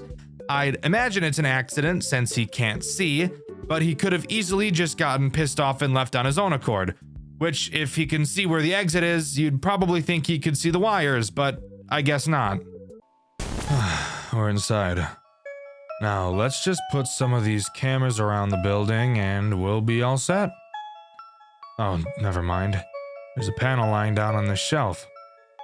Wait. You hear that? Well, anyways, you'll record calls just to convince him, Andrew. Just do a casual voice or whatever. Nice, these'll work. What the? Did I just hear walking? Wait, who are you? Andrew, run. He's looking for me. I'll see you around, friend. Dope. So we know the name of our phone guy. Andrew. Sounds like whoever is heard in these cutscenes isn't Andrew then. And apparently upon entering the building, something found them. Andrew ran, leaving whoever he was with behind, not knowing what the outcome was. Night 5's phone call actually has something interesting in it, if you could believe that. Andrew tells us that the character introduced on this night has something they want. Finally, a motive for what they're doing. Apparently this new character, Vinard, has a special chip that they really want. Andrew doesn't explain why they want this chip, but I'm sure we're gonna find out. Speaking of Vinard, what does he do? Well, he will try to hack the cameras so that you can't use them, and then wheel his way over to your office to kill you. Not sure why he has to disable the cameras to do that, but he does, I guess. Occasionally, you will see a purple error next to his camera. When you do, all you have to do is go to that camera and turn the light off so he can't see. Because like some people, he can't type without looking at the keyboard. Embarrassing. That's a talent you probably want to learn if you're on a computer all day. But that's really all he does. It really starts to show on this night how difficult this game can be, requiring you to be in the cameras very frequently. The only real chance you'll get to recharge your stability is when Buster is attacking, and I think that was on purpose for the sake of balancing, but maybe I'm being too optimistic. Unlike every other night, Night 5 doesn't have a post-night cutscene, so I can't talk about that. What I can talk about, however, is an Easter egg and a fun piece of trivia about one of the characters in this game. After completing Night 5, you will unlock Custom Night. Inside, if you set everyone to max and click the Fox plushie in your office, you'll get this jump scare. And if you're interested in something about Vinard, he's actually a character made by Mixlass, the guy that made Tyke & Sons Lumber Co. and Baby's Nightmare Circus, which I've covered on this channel before. Definitely go watch that video after you finish this one. And as a result of using Mixlass's character, Mixlass then used one of Mechless's characters in his game Tyke & Sons Lumber Co. Pretty cool if you ask me. But that is all Project Readjusted has to offer. Overall, I think the game is surprisingly mechanically complex for a first game, something pretty uncommon with fan games that take place in a series like this. But don't let the lack of lore fool you, as Project Readjusted has one of the most interesting stories I've ever seen, and it continues in Project Readjusted 2. It's been so long since I've seen Matthew. He just disappeared. I must find him again. I have so many questions. I could possibly get answers from the new Buster's location. The location is currently being renovated, but they must need some kind of guard. Could be hiding there after all this time. Well, let's see where this takes me in my hunt to find him. Project Readjusted 2 opens with a mission already in mind, finding a man named Matthew. I'm unsure who Matthew could be. My only guess at this time is it's the guy that got left behind by Andrew in the first game, but that is obviously unconfirmed as of now. Our player, Andrew, enters an old Buster's location to look for answers, throwing us right into Night 1. Loading into Night 1, we get a call from the phone guy who goes over the basics of what we'll be doing. He mentions that they're currently working on newer models of all the characters. Not a whole lot of interest to point out during this call. However, what is of interest is how scared I was when I first saw the equivalent of 3 fucking music boxes in one camera. But lucky us, we don't have to worry about that right now. Unlike Readjusted 1, this game doesn't have anything to stop you from staring at your cameras for as long as you'd like, which is a breath of fresh air. But that only means that this game is going to be AIDS in a different way, and we'll figure out how soon. Let's talk about the first and only threat Night 1 introduces, Cable Buster, who I'm just going to be calling Buster because I'm lazy. Buster makes use of a new mechanic this game introduces, the Showtime tapes in Camera 1. When Buster gets to either Camera 5 or Camera 7, you will have to look at him. He will be repeating a day of the week. I don't know why he feels the need to say it out loud constantly. Phone guy explained that apparently that's what he's designed to do, walk around the building and inform people when the show is about to start. But why would he say the day of the week if that was the case? I have no idea. Once Buster says what day of the week the show is on, you will have to quickly go to Camera 1, set the sound file to the day of the week he stated, and play the audio track. This will cause him to meander back to Camera 1 and do a little jiggy. Just kidding, he doesn't dance. I just lied to you. Something isn't right. Papers are coming in about a missing person. A missing person at the old Buster's. It must have been the spy that Matthew took care of. He's on the prowl and I will end it in this place. There's no way I can fail this. His tracks are so hidden yet so predictable. I just need more clues. So, Matthew killed a guy, and not just any guy, he killed a spy. So clearly Matthew is probably a bad and dangerous man. So we should approach with caution. Not knowing anything else, we move on to Night 2. Night 2, the phone guy introduces some new mechanics, but fuck him, my voice sounds better. Night 2 introduces Infested Glancer, but before we talk about what he does, we should talk about the second thing our cameras can do. Show some air ducts. Hooray! The air duct menu is very reminiscent of the ones from Ultimate Custom Night. You have a radar that you can use to detect anything moving inside. Spoiler alert, Glancer is inside. You may also notice that there are 3 things you can repair. Are your FNAF 3 senses going off? Because mine are going haywire and it's making me want to off myself. The 3 things to repair are your radar, your lights, and your doors. Glancer will attack any of the 3 vents in your air ducts, all of which lead to your office. Use the radar to find where he is and close the door when he gets too close. You'll notice that you have a meter on this screen that tracks your door power. If it runs out, you'll have to reboot the doors, and of course, after too many uses of your radar, you'll have to reboot that as well. Glancer brings up a very obvious issue. He's fucking annoying, and he's very fast, easily being the most annoying character in this entire game, demanding the majority of your attention like a clingy girlfriend that you're slowly falling out of love with. And of course, the repairs in this game are some of the most frustrating mechanics I've ever had to deal with, spending the majority of my playthrough listening to that ear-grating beeping. This is where camera stalling comes into play. By staring at Glancer, or Buster if you really wanted to, you can prevent them from moving.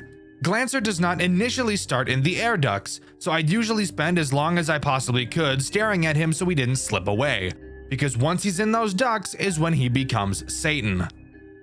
I can't decide on what to do. This whole situation is terrible. One wrong step and I'm in jail or potentially executed. I'm not falling into that hole of guilt with no way to release it. But damn, corpse inside that Glancer suit has definitely gotta be the spy. What else would Matthew have done to the body? Thrown it out? No way. I got my evidence. Now I just have to find Matthew himself. He can't be stopped now. So apparently there's a body inside of Glancer, the spy that Matthew killed. So yeah, that checks out. It really wouldn't be a FNAF game if people weren't getting stuffed into mascot suits, would it? Night 2 introduces 2 new characters, Magic Suit and Wraith Ned. Let's talk about Ned first since he's less annoying. He's this game's version of a Phantom Chica. Occasionally, he can start to appear on one of your cameras. If you don't look away from him fast enough, he'll jump scare you and cause you to need to repair everything. Your radar, your lights, your doors, your dick. Not super annoying, just get some reflexes and you'll be fine. Magic Suit, on the other hand, is very annoying. This is the guy who thought it'd be really funny to have 3 fucking music boxes at the same time. His 3 plugs will slowly decrease in power. You'll have to keep them charged up if you don't want Magic Suit to Magic Mike you. Fuck. You'll have to keep fuck. You'll have to keep him charged up if you don't want Magic Suit to Magic Mike you. But in all honesty, these 2 new characters aren't even an issue. This entire game's main problem is Glancer. God, I hate him so much I could just stick a fork in my ass. That doesn't even make any sense, but irrational anger causes irrational responses sometimes. I don't know what to tell you. What the hell was that purple thing? Is the air in this place toxic? What the hell? Can't keep working here. I must escape before I lose my mind. I don't know what I'm going to do. I have a feeling finding Matthew won't be easy. Speaking of which, I found a tape from the old location. That Glancer suit had made itself in the backstage. How? Must have found the pieces from when the original Glancer and Glossy characters were split up and put together. I don't know how sewing those 2 together made any sense, but I guess it was good for Halloween. Scratch that. Anyways, Matthew forced that spy corpse down inside the Glancer suit while it was trying to escape. What is wrong with these chips? I feel like someone is controlling them. No way this is artificially programmed in the animatronics. It's too mobile. Now there's more than one thing I need to find out. Great. So it sounds to me that Glancer put himself together and tried to escape the building, but while doing so, Matthew stuffed a corpse of the spy inside of him. What the hell is going on? I have no idea, but hopefully some more context will come along soon. The only character introduced on Night 4 is Wraith Finn, being in my opinion the second biggest threat in this game. Finn will quietly appear in your office. Up until this point, you haven't had any reason to ever lower your camera. Well, Finn is now your reason. When he appears in your office, you will have to hold your mouse over the top half of his body until he fades away. If you don't, say hello to a fuck ton of repairs and a quick death. Something I find really weird about this mechanic is how it's explained in the game. The phone guy literally tells us to put our cursor over it. She said she stared at what she saw, putting your cursor right on its upper half. That's kind of specific, but whatever. Just her, I guess. Anyway, good night. I've never really seen a FNAF game be meta like this before, but I guess how else are you supposed to explain the mechanic? I suppose you could say to stare at it, but that wouldn't indicate you need to touch it with your mouse. Overall, a very goofy introduction, and a character that I forgot about so much, I think I died to him more than any other character throughout this entire franchise. Okay, I have many questions. How did that design get into this place, and how did it just fade out of existence? It was called Finn. We never got around to finishing it. It was like Buster's pal. The head was never done, but he had his other pieces done. Although I noticed this Finn had his hands gone. This place is so damn weird. This place is so damn weird. Alright, so really nothing interesting said there at all. Finn was supposed to be Buster's friend. Buster is a fucking robot. He has no friends. Moving on to Night 5, as it should be much more interesting and hopefully have a more interesting post-night cutscene. Night 5 introduces the last threat this game has to offer, Wraith Vinard. A character that isn't too terrible to deal with, but will really just act to take more of your needed time away from Glancy, which is obviously not something we want. Vinard only ever appears on camera 8. Occasionally, when checking that camera, you will see Vinard's silhouette with no eyes. You will have to stare at him until his eyes appear. Once they appear, you will then have to quickly look away as if you aren't the fucking reason his eyes appeared in the first place.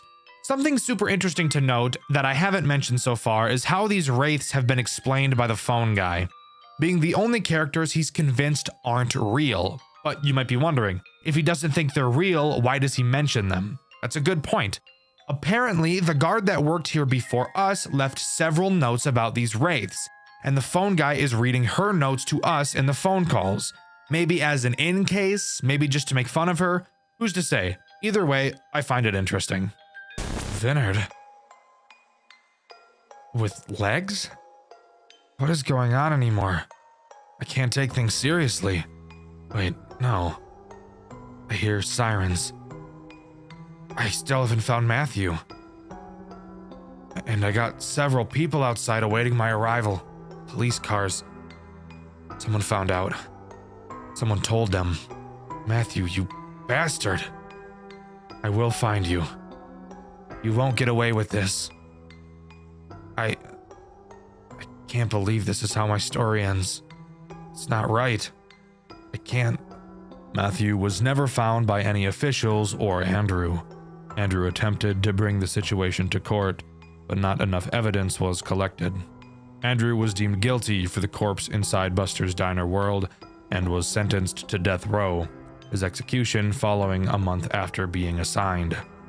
This was not the outcome he had thought of. It could have been worse. This story is false. Well, goddamn! Quick recap. In this game, we play as Andrew, the phone guy from the first game. We still don't fully know exactly who Matthew is, but he called the police and informed them that Andrew was at the building and had killed someone. They arrived, found the body in the Glancer suit, and had Andrew killed, giving us the fake ending. Oh god, endings, Dexter. Let's quickly go over what it takes to get this true ending, please. Well, there are several minigames you will need to complete throughout the game in order to get this true ending. Let's blast through how to get them. During each night, a specific camera will have its name flickering slightly. Clicking on the name will shoot you into the minigame. On night 1, it's the main supply camera. On night 2, it's the West Hall. Night 3, it's the secondary supply entry. Night 4, it's the secondary supply entry again. And night 5, it's the power breaker. After completing all the minigames and successfully beating night 5, you'll get the true ending instead. The minigame. It spoke the words I couldn't find myself. Matthew died with his baby. A tape left on him. I can't explain what I've experienced here. I can't go on with this sudden guilt. This damned children's entertainment chain should have never happened. This outcome was not proper. And I can't handle it. I don't know what will happen next. I'll report the death of him and the corpse to the police. At least I can get off with no charges. I can't put myself to do it. I can't go the route my gut wants me to go. Later the same night, Andrew had a heart attack. No evidence was ever turned into the police due to this. Nearly a week later, police arrived after suspicion from pedestrians roaming the streets. Police had not told any officials about what was found and began to demolish the location. Andrew's story is over. An ending to a tragic story. There are no solutions to the problem. Diner World Entertainment was shut down immediately and ran out of business, seeking a new opportunity to reach into kids' hearts. This is the true story. Well, goddamn! Turns out it didn't matter what he did. Andrew still died, and no word of Matthew was ever heard from the police. We just can't win, can we? Well, luckily for us, this storyline does continue, and even more lucky for us, it continues in the best game in the series, and arguably one of the most creative FNAF games ever designed. I know who you are, Andrew Vargas. I've seen your name in records before. I know what you're doing. You want information. Lots of it. I'm no provider, but I can lead you to what you want. I know that man, Matthew, has been nothing but a mystery to you. His image is shrouded in a dense fog that your gaze cannot penetrate. But you want to break it, do you not? You can either go the full walk or fall short. There is no try this time. All the information you want to grasp so badly can be obtained. All you have to do is satisfy us. There are 3 captives full of knowledge below the storage facility. Treat them to our satisfaction, and they will live out to the 5th and final day. On that day, they will be free. They will be able to tell you all that they know. This is what you want, right? The data you seek is waiting for you. And here we are! Project Readjusted 3, the last game in the series and undoubtedly the best. This opening cutscene throws us right into the world of this twisted game. We play as Andrew. That might seem a bit confusing since Andrew died in the last game. But guess what? Apparently, both of the fucking endings weren't real.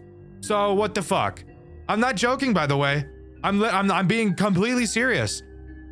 Both of the endings in the second game aren't real. The true ending isn't real. Both the fake ending and the true ending both didn't fucking happen because it takes place before this one. So like, what the fuck was that all about, huh? Anyways, we're not sure who was speaking to us in that cutscene, but apparently there are 3 survivors that have all the information we need to solve whatever is going on with Matthew. And with that, we're tossed into night 1. This game does progress based on objectives instead of time. But rather than a game like Pizzeria Simulator where the tasks you have to complete are mind-numbing, the task in this game actually requires a small bit of brain power, and is truly one of the most creative takes on a FNAF game I've ever seen. We're tasked with protecting these 3 captives. In the cameras, you'll be able to see 3 rooms. Each of these rooms holds one of the captives. You can keep track of their stats at the bottom of the monitor, see how much hunger, thirst, and satisfaction they're all at. Note how much supply you have. Your goal throughout this night is to send these captives shipments of food and water. Then, once they're all satisfied, the night can end. When you open the gate, food and water will slowly be dispensed. You can control which room these packages will go to. The longer you take to send a captive something, the lower their satisfaction will go. At the top of the screen, you'll see a minimum grade you need to complete the night, and which grade you're currently at. Meaning you don't have to fill each room up to its entirety to complete the night. However, I'm a fucking badass and chose to get the best grade possible on each night. In order to refill your supplies, you will have to complete a task. A set of numbers will appear in a random order and you will have to click them in that order. When you finish, your supply will be slightly filled.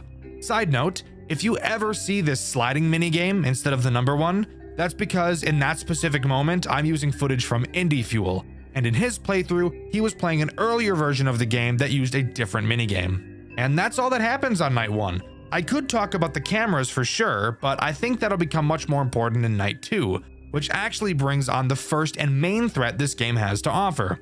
But before we can get to that, in true final game lore dump fashion, after each night we get a post-night minigame to have fun with. In this minigame, we just kind of walk around. We check the stage in the main room and notice that there's supposed to be 2 animatronics on stage, the other being Finn. You may remember him from the second game.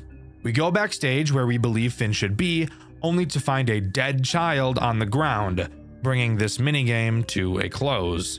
Something really awesome about this game is the patient hub. Dxtr, what's the patient hub?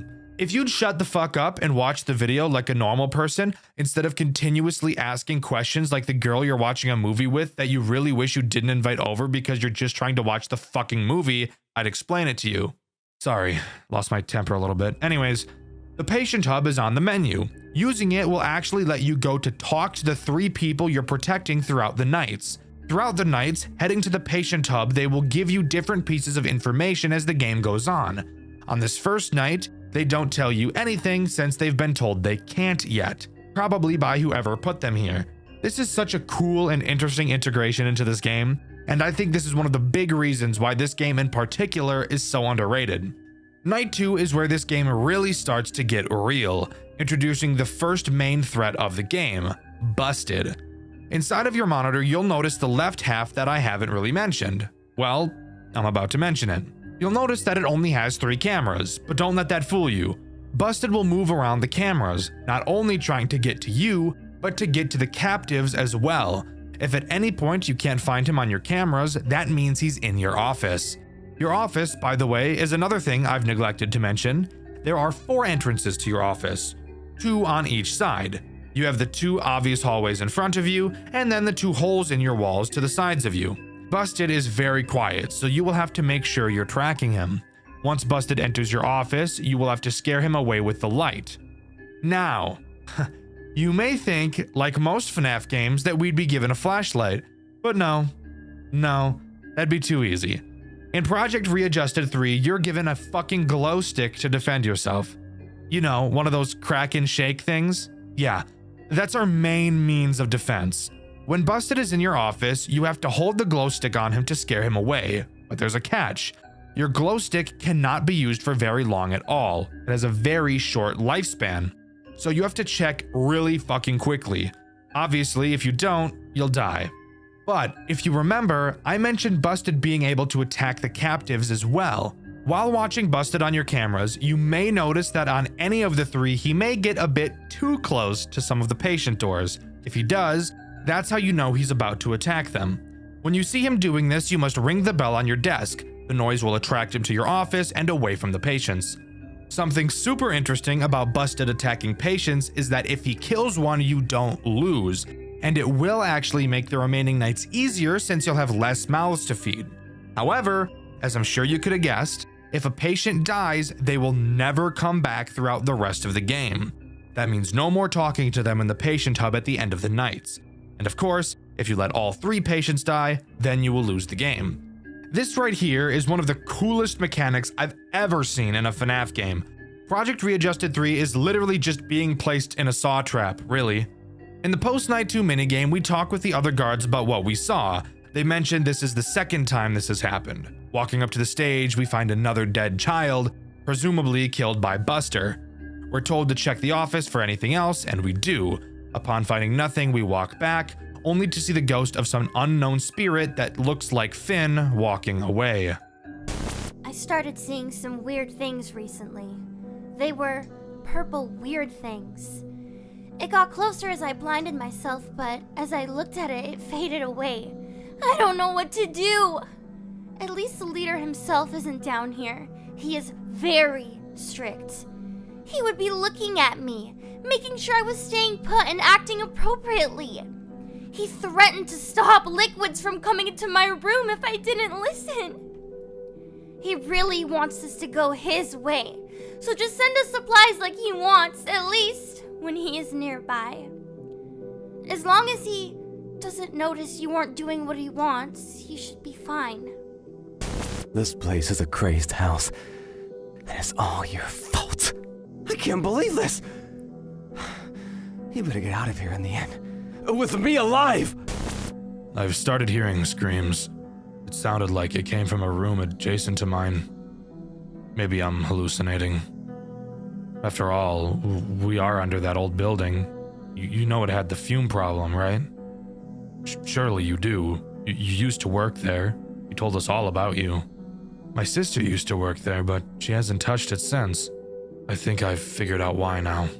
Just don't forget about your main threat, but don't let yourself get too paranoid about it. You got this.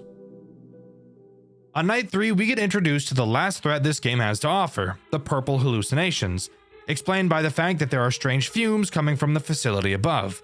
These hallucinations act as a nuisance, but a nuisance you're going to want to maintain.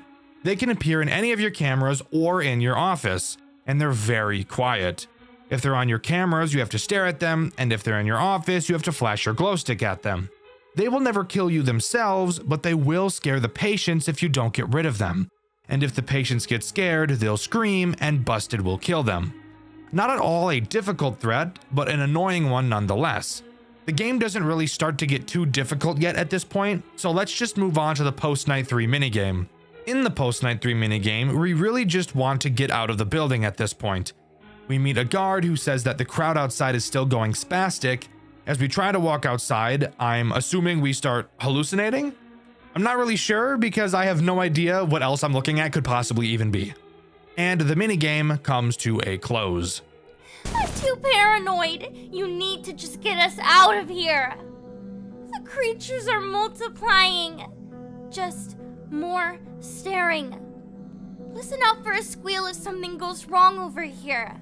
Those purple figures always come for us. Just make sure to get rid of them, please.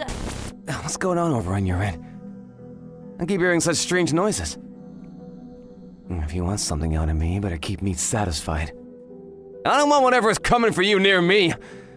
Ring the bell you were given if one of them is heading to my room, I wouldn't ring that bell all the time, since it is causing noises, of course. Don't be stupid. Hey, I still can't talk about what I know yet, but I think I know something that may help you in your endeavors. I know some of the quirks of that thing that is hunting you right now. It's very stealthy. You need to keep an eye on it all the time. It may hide in various spots, so make sure to be up to snuff with your surroundings. I don't know much about its chip data, though. I only ever overheard my sister read out some blueprints she picked up on her last workday a few years ago. Night 4 doesn't introduce anything new, however I do want to take this time to mention a mechanic this game has that makes the entire experience way more difficult than it would normally be. Switching cameras. I know, that may sound like a mechanic that most people wouldn't even think twice about, but it's on this night that Busted can start to get pretty quick when moving around. So quickly moving through the cameras will become important.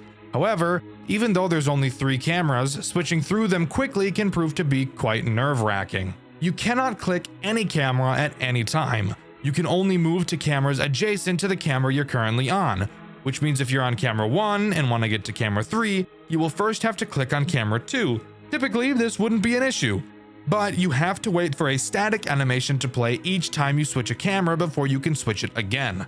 Sure, the animation itself isn't very long, but when you have to switch as much as you do, that time will quickly add up. Overall, this is more of a nitpick than anything, but it is something I noticed during my playthrough, which you can see on my second channel, Dxtr Black. The post-Night 4 minigame is a little bit weird.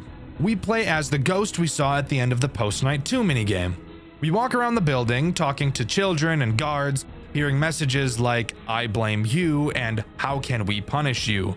Eventually, we find the body of another child. We say that we can restore it, and upon coming into contact, we get the message, "You must kill them for me." Just one more to go. Once you left last night, I heard a strange tumbling noise outside. It was metallic and heavy. I don't know what it was, but it may be coming for you this time. Nothing rings a bell, but every time I heard some alarm, it would scamper. I don't think whatever it was likes noise. You have something to play noise? Yes. Please use that to keep yourself safe, but only if it sounds like it's coming close. Using noise at the wrong time may cost you. You better get me out of here ASAP! I'm done playing these games. If it weren't for that guy holding a pistol to my hand for telling you my information early, I would have been long gone. Get it together! I'm tired of talking to you. Get on with it! I heard some ruckus outside, friend. I recognized the weird noise pattern from the debugging process from upstairs. Someone was altering the mascot's code. I know this just because of my sister's curiosity. She brought back some pink robot from her workplace to show me how messed up her work environment was. That thing was tossed in the end. It couldn't move regardless, but the same debugging process intro pattern she used was similar to the one I heard upstairs last night. I can only assume that the two systems are related, most likely by the same manufacturer. All I know is that those old models never liked being looked at after some wear and tear. We flashed a light on the pink thing and it sparked a little. It was a very strange find indeed. Well, I hope you can use this information to your advantage tonight. Let's hope we can see the sun once more. Night 5 introduces one final threat. I know guys, I've been lying constantly throughout this video, but I prefer to call it keeping you on your toes. The final threat introduced is Subject Model 3A, being another annoying character. He will wander around your cameras and you just have to make sure you're not looking at him. If you look at him for too long, I'm assuming you can guess what happens to you. Major bun pounding, salad tossing, you get it. Don't look at him. Overall, he really doesn't add anything new to the mix, really just making it more annoying to keep track of Busted. But if you can complete it, we'll move on to the final minigame. In this final minigame, we play as a child, walking around the restaurant following what appears to be the ghost of a child. We follow them into the back room where the first kid was killed and speak to one of the animatronics. They apologize for what they did to us, probably in reference to killing us. They said their chip made them do it and explained that someone else is pulling the strings and making the robots kill people. It ends off by telling us we will never see it again and to leave. Then the minigame comes to a close. Andrew Vargas, it seems you have found your way. We cannot say we are surprised at your feat, especially considering your perseverance was quite equal to your past endeavors. You found your sources, exactly what you wanted. Though, did you ever think to look for more data you could use towards your search? The patients you have saved do not hold all of the information, but just enough for you to draw a plausible conclusion. Regardless of your intentions with the data you hold, your time here is over. You have what you came for, but do you feel empty with what you hold? That is a question that will be left in the air for you to grasp. For now, you may take your prized patients outside of this facility with you. Until you find your true desire and recollection, we thank you for playing our game. I can't believe it! You did it? I'm free from this place? Oh, I must tell you what I know. Well, okay. I was a producer for one of the most popular animatronic performer shows a few years back. I was vital, but I got to the point where I knew too much, and that is how I wound up here. This man was someone I used to work with. He created these things for his own entertainment business, but he eventually took it too far. He created a powerful computer to control all of his creations from a distance, with whatever behavior he wanted. He always left his plans on his work desk, but one day he felt like something was off.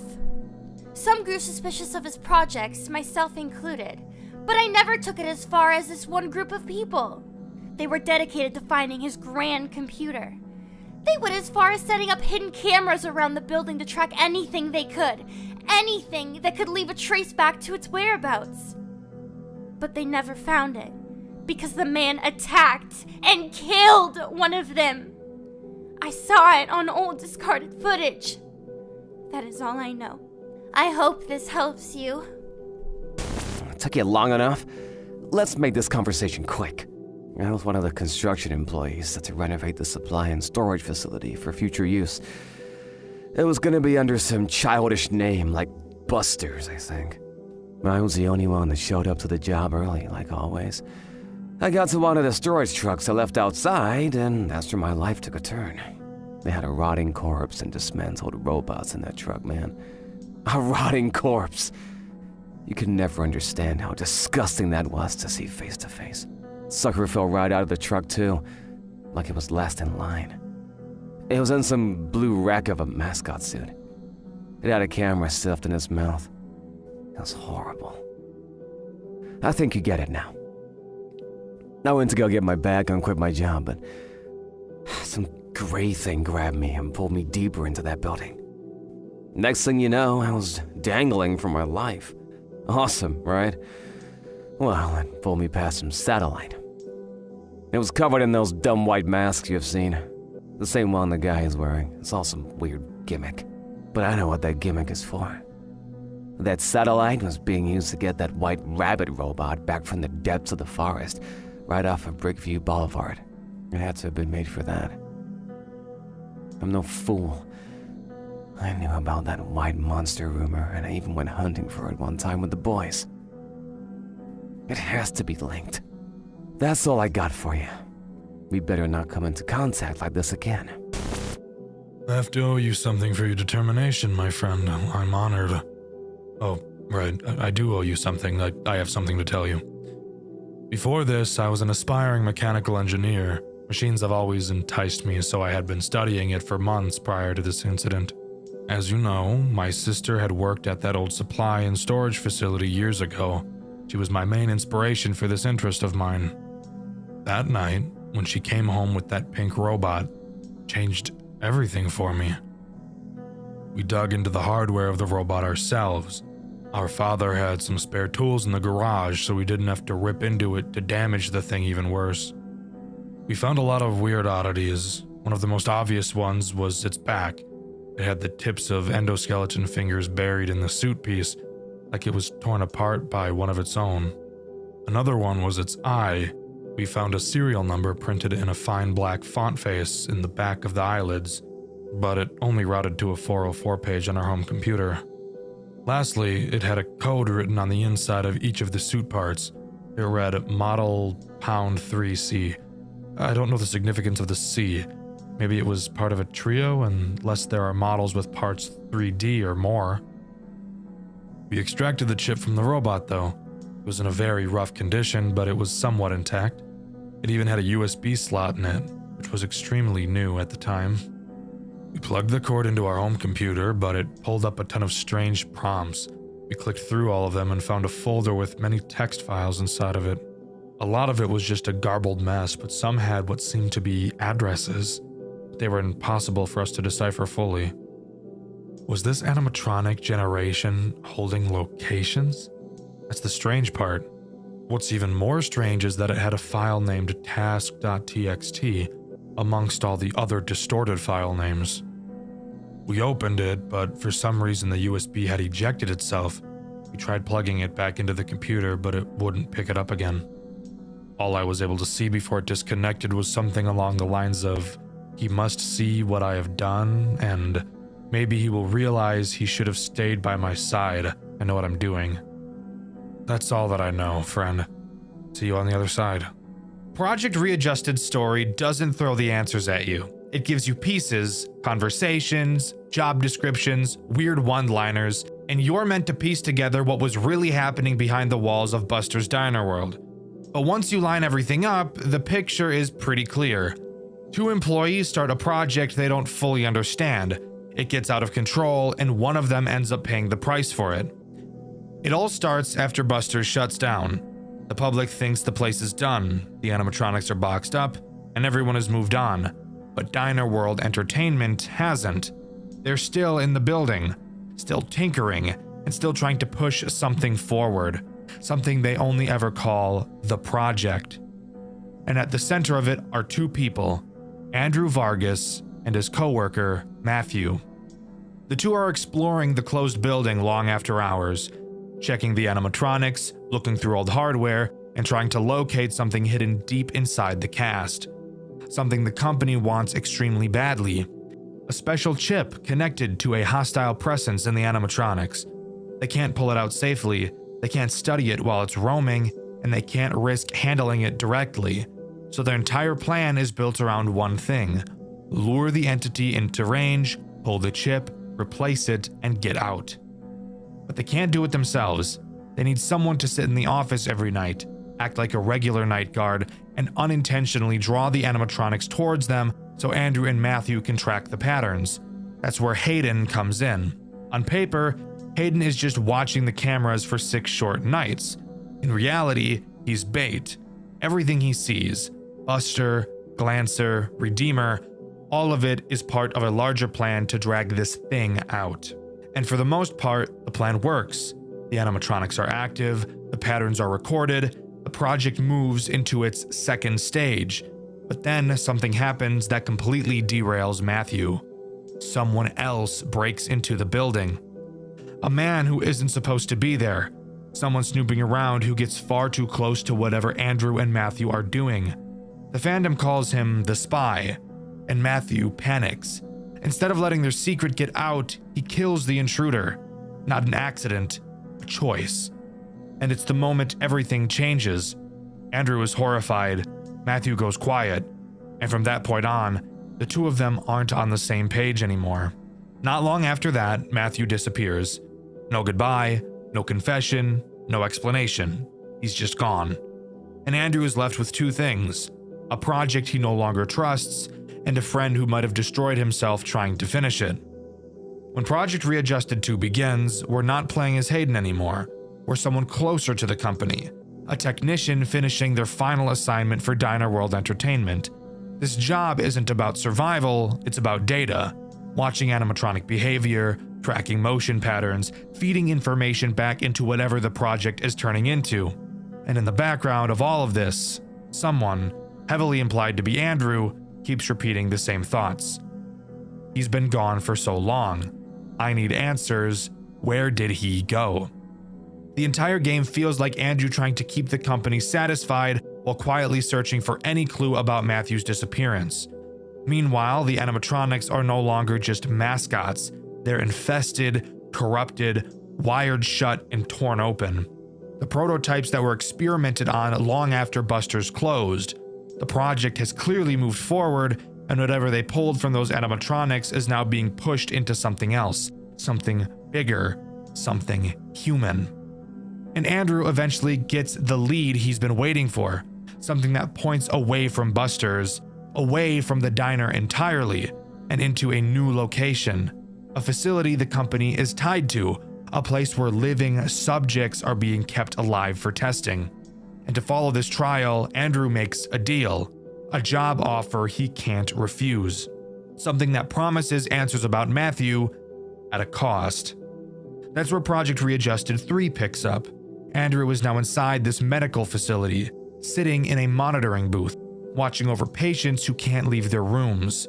His job is to keep them alive by sending supplies down long, empty hallways, making sure they don't lose consciousness, and trying not to get killed by something stalking him in the dark.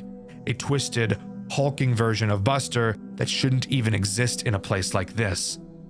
But the deeper Andrew goes, the more obvious it becomes that this facility is just the project's final phase. The animatronics were only the beginning. The chip, the patterns, the experiments, all of it was leading to human testing.